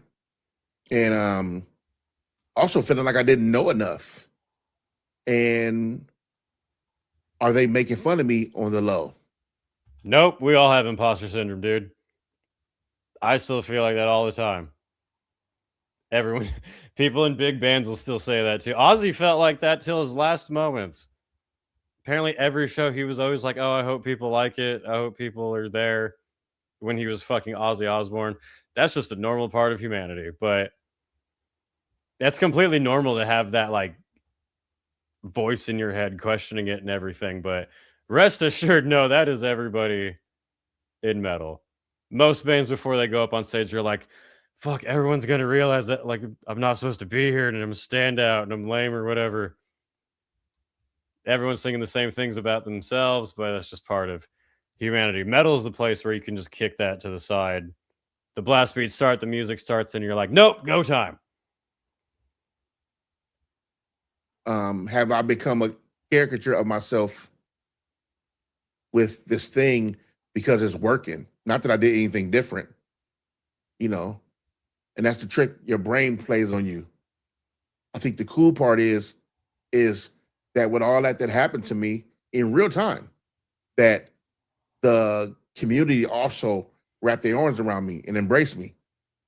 It assured me that you're here to stay and you're welcome. I thought that was dope. Yeah. I thought it was real. I thought instead of laughing at me, they loved me. And it feels good to be accepted in that kind of way, because I'm very open with how I think and what I feel.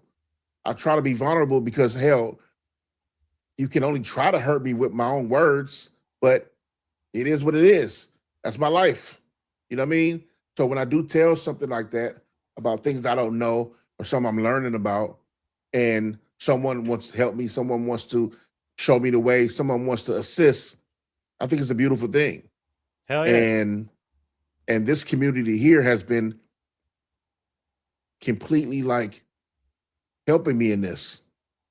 I have friends making me metal lists with different subgenres to show me who made what and who's in what category. And people Get that chart, the Charlie meme from It's Always Sunny, of like metal and split off into all the categories. I remember that, trying to just map everything down together. What bands affiliated with what? Who played where? People doing all kinds of stuff helping me move this along because they believe in what I've been doing here. And I'm talking about new friends, people I would consider friends. It supported me like no other. So, like, when you see the difference, when I talk about the difference between metal fans and any other fans, I haven't seen that type of support from others. I just haven't. I'm not saying it don't exist. I'm not saying it isn't real for somebody or a genre or a certain group. I just haven't seen it, and I definitely ain't felt it like that. I've heard that country fans are also extremely loyal and like comparable to the dedication of metal fans. That's what I've heard. I don't spend a lot of time in country circles, so maybe not, but that's a no. You see, metal wasn't always mainstream, and I think fans bonded over that, the fact that it wasn't so mainstream. These were people who didn't feel mainstream themselves. And like I know, shared identity creates loyalty, right? It's like my block versus your block, right? Your high school versus my high school. You can pretty much agree with that. It was really like underground hip hop in a sense. Like we're both coming from this most likely poverty, don't have much coming up. You're creating something out of nothing, being into arts, being creatives. You create a sound derived from other sounds that have existed. And then most likely the youth at the time kind of surround this and they get it first. They understand. They know what's moving forward, like hip hop did. That's why I relate in such a way with. I like that comparison. That was really good. Usually people just try to argue differences between metal and hip hop, but I liked how he viewed that with metal and hip hop. Maybe closing metal rules. Maybe this is all in my head. Maybe I'm just these are my experiences, and maybe I got it all wrong.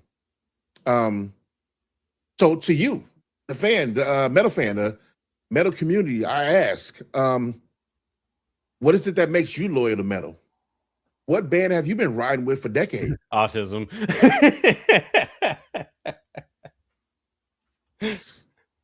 Who can't you let go of?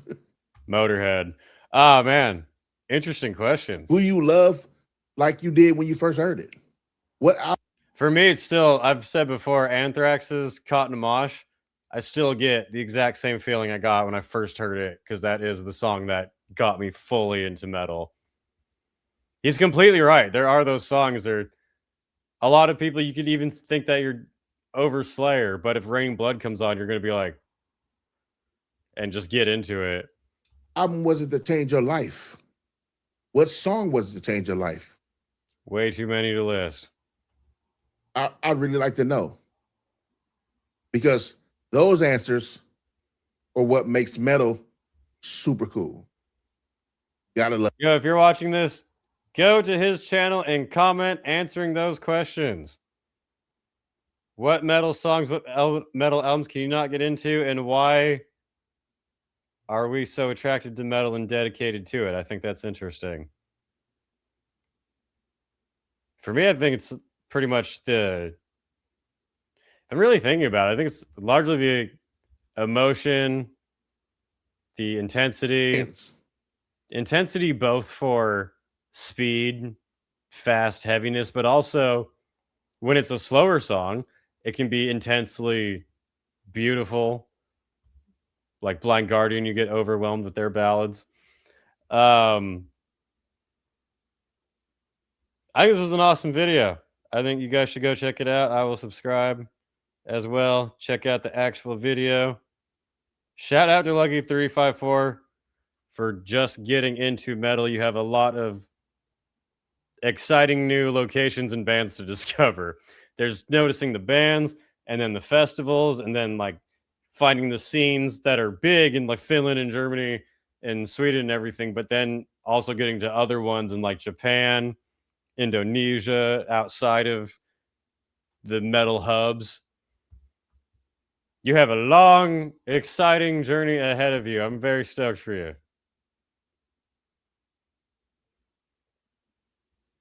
It supported me like no other. So, like, when you see the difference, when I talk about the difference between metal fans and any other fans, I haven't seen that type of support from others. I just haven't. I'm not saying it don't exist. I'm not saying it isn't real for somebody or a genre or a certain group. I just haven't seen it, and I definitely ain't felt it like that. That's a no. You see, metal wasn't always mainstream, and I think fans bonded over that, the fact that it wasn't so mainstream. These were people who didn't feel mainstream themselves. And you know, like I know, shared identity creates loyalty, right? It's like my block versus your block, right? I already said this. Who can't you let go of? Wait, did I rewind it? Oh, that might be my bad. Oh yeah, that was an awesome video, dude. Check out his channel. Give him a thumbs up and a subscribe. That was cool. I do like hearing people's stories of how they got into metal. I hate chat today. You're not the only one. A huge shout out to the people who went over to Twitch so they could leave comments here. I appreciate your dedication. As he was just saying, metal fans are dedicated as fuck. I don't know what the hell's up with YouTube right now. It's annoying. Know that I see the number. I can see we have about 88 people watching right now, and I appreciate every one of you, even if YouTube is not allowing you to type in chat right now. With that said, I think we should do one more video, and then we will wrap this podcast up for today. The exciting 100K episode 1. I wonder how many views the video is at now. We had this new video just dropped from Heavy Metal Philosophy, the 4 worst types of metal fans. After just watching a video from someone new to metal with the fresh eyes of how exciting and brotherly it is, now we can get into the dirty details of the annoying motherfuckers inside. This is a really great jump. I hope that dude, if he saw that reaction, could go into this next video and see some of the fun bickering between types of metal fans. I've not watched this yet. Let's see who's annoying as fuck. All right, metalheads. I love you. Well, most of you. I don't. You're all mildly okay. No, I'm kidding. Metalheads are my favorite people on earth. I genuinely believe that we have a tendency to be better than other people in general, which begs the question, does listening to metal make us better? Or yes. Are better people drawn to this type of music? I don't know. But unfortunately, as good as we are, we're not perfect. So on episode 2... Speak for yourself, sir. No. 259 of Heavy Metal Philosophy, I'm listing my 4 biggest pet peeves with metalheads. Welcome, metalheads. I'm the host of Heavy Metal Philosophy, John Barbas. Make sure you stick around to the end of the episode for this week's Riff of the Week. Now, let me start by saying this. Despite what I look like, I am not heavy metal Jesus. Lies. The 4 things I'm about to list, I'm guilty of them too. I've done every single one of them.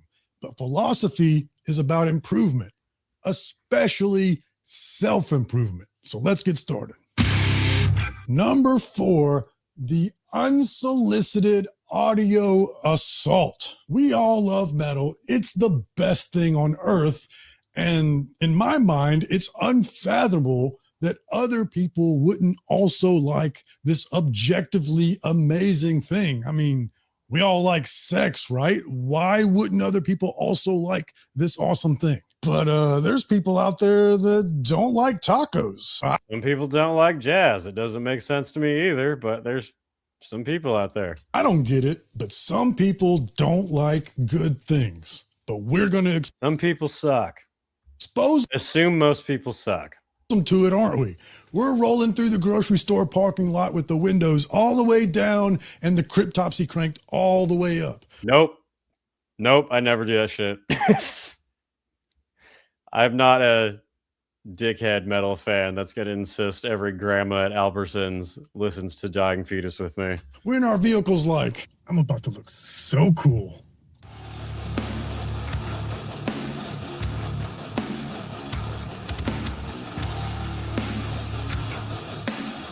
We got to stop that, y'all. When we're at the beach, yeah, metal music is the best music on earth, but the entire beach doesn't need to hear it blasting out of our Bluetooth speakers. 70,000 tons of metal. That is actually 70,000 tons of metal. And yeah, black metal is about returning to nature. And all the promo photos of those bands are taken in the forest. But it's super rude to bring your Bluetooth speaker onto the hiking trail. Yeah, don't do that. Why would you piss off the animals like that? They don't want to hear a shitty black metal demo. We should share the good word of heavy metal with the rest of the world. You know, consensually. Anyone walking around blasting music is annoying as shit. It doesn't matter if it's a metal band I like or it's god awful like trap noise. I don't appreciate anyone doing that. Number 3, the walking encyclopedia of obscurity. Autism. Now, this one might be more of a man thing than it is a metalhead thing.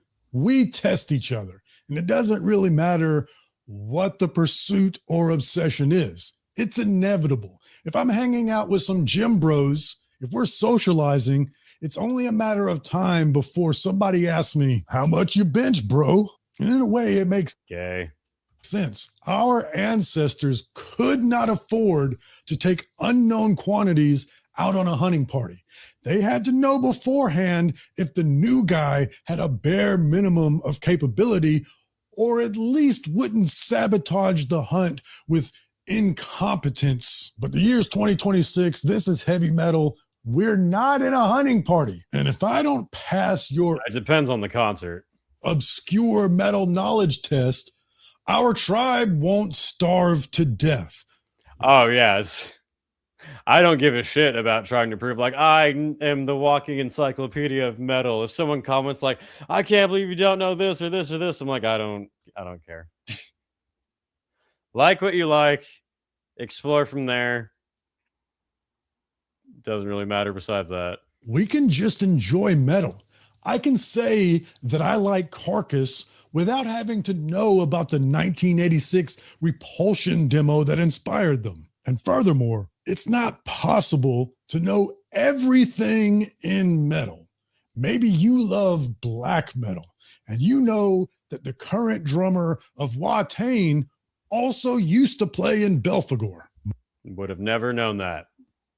Most impressive. But what do you know about symphonic power metal or crust punk? Yeah, you fucking poser. More importantly, how do you know where somebody is on their metal journey? I don't believe in elitists versus posers. There's no such thing. Is that what gatekeeping and elitism means? Am I learning something new today at 100K subscribers?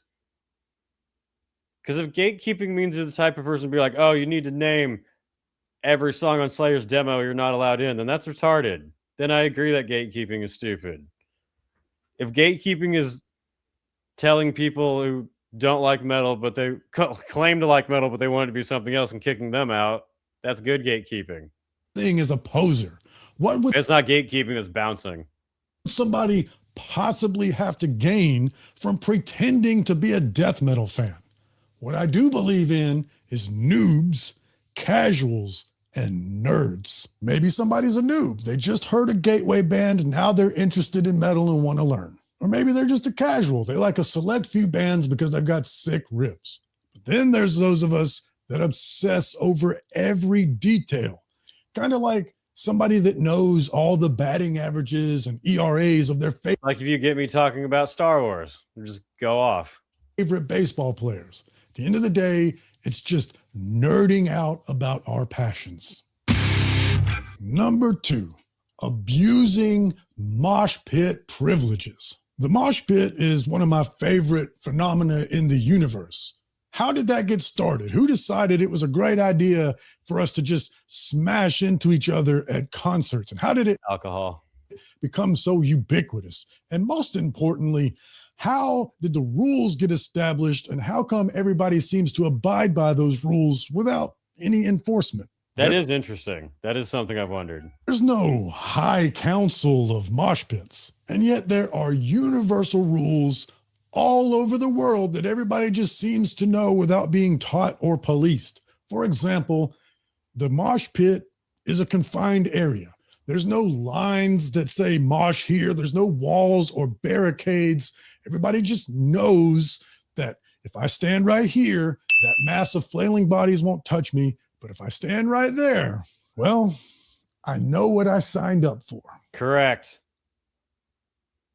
Correct. I'm in danger. And we all know that if someone falls in the pit, it's our duty to pick them up. Also correct. And we all know that there's a difference between a hardcore pit and a thrash metal pit. And it's perfectly acceptable to throw a spin kick at a hardcore show, but not thrash. At least, Don't do it at any show I'm at. That shit's lame. most people know that. I stand by what I said about metalheads being better people in general, but every group has its bad eggs. And while some people might call the dudes from the previous point with their obscure music knowledge trivia gatekeepers, y'all know I don't think gatekeeping is real. If somebody asking you obscure trivia prevents you from being a metalhead, if that's enough to stop you, you never loved metal to begin with. Facts. I agree with that. That's a good statement. That's what I view gatekeeping as. If someone's like, oh, I don't like this Slayer sound, if it could be softer and have a pop sound and like a rap beat behind it, and you'd be like, no, you don't like metal. However, getting wheel kicked in the jaw while you're standing on the sidelines, yeah, that might prevent a few people from participating in the scene.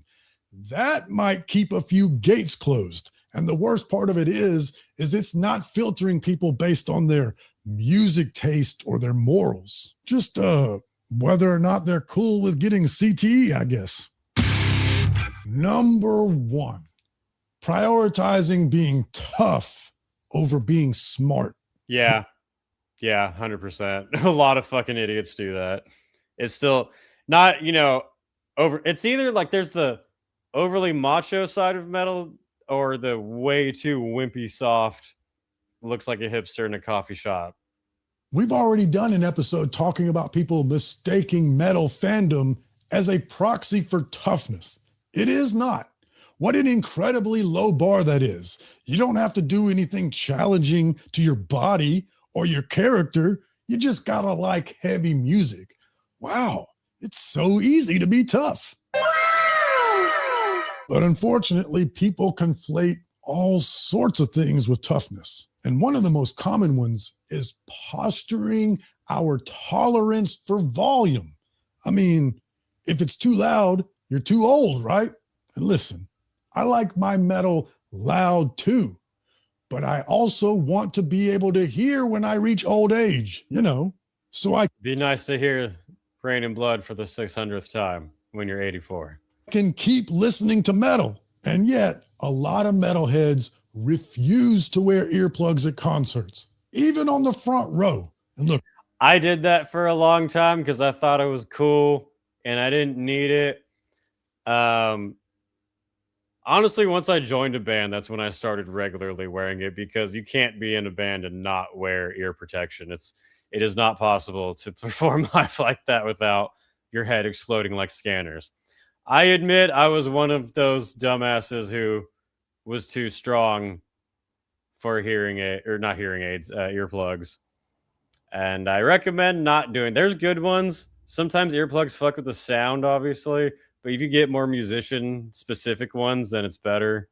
Look, I get it. Foam earplugs muffle the sound. I want the music to sound good too. So let me offer you a solution. Check this out. I've been to over 1,000 metal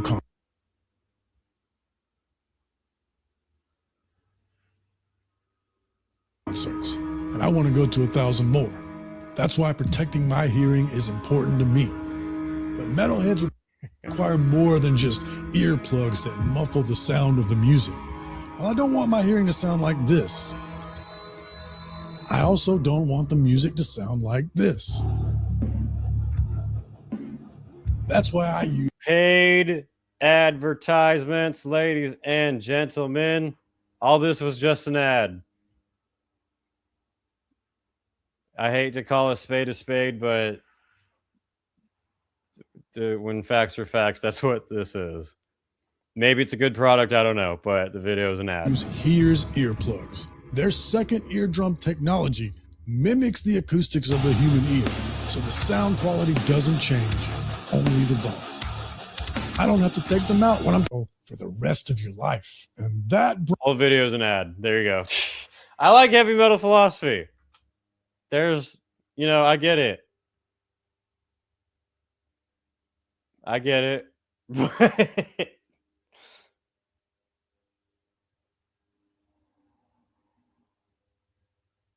I saw this video. The ad made me sad. It does.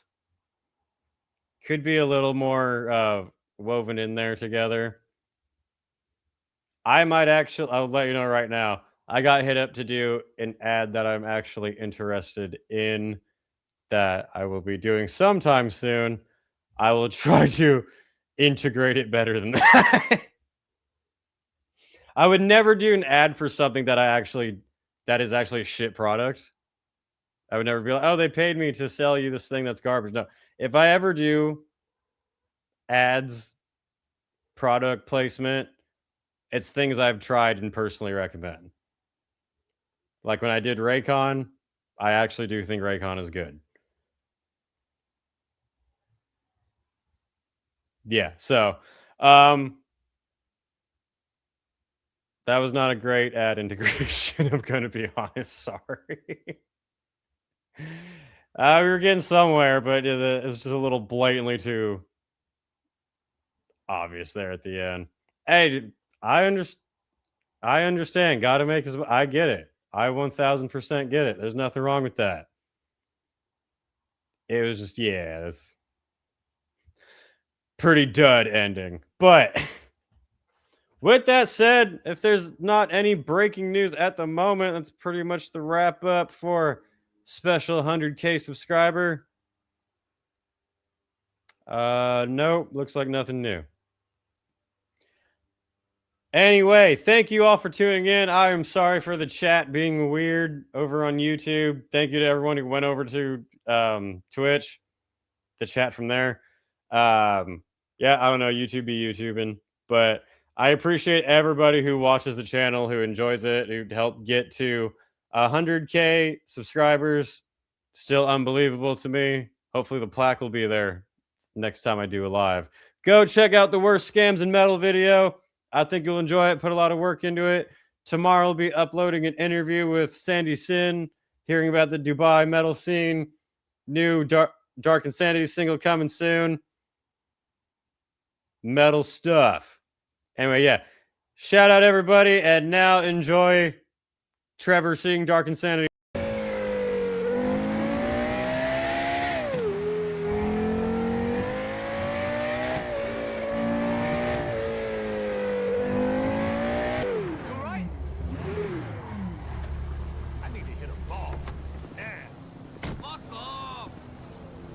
To your thighs and belly.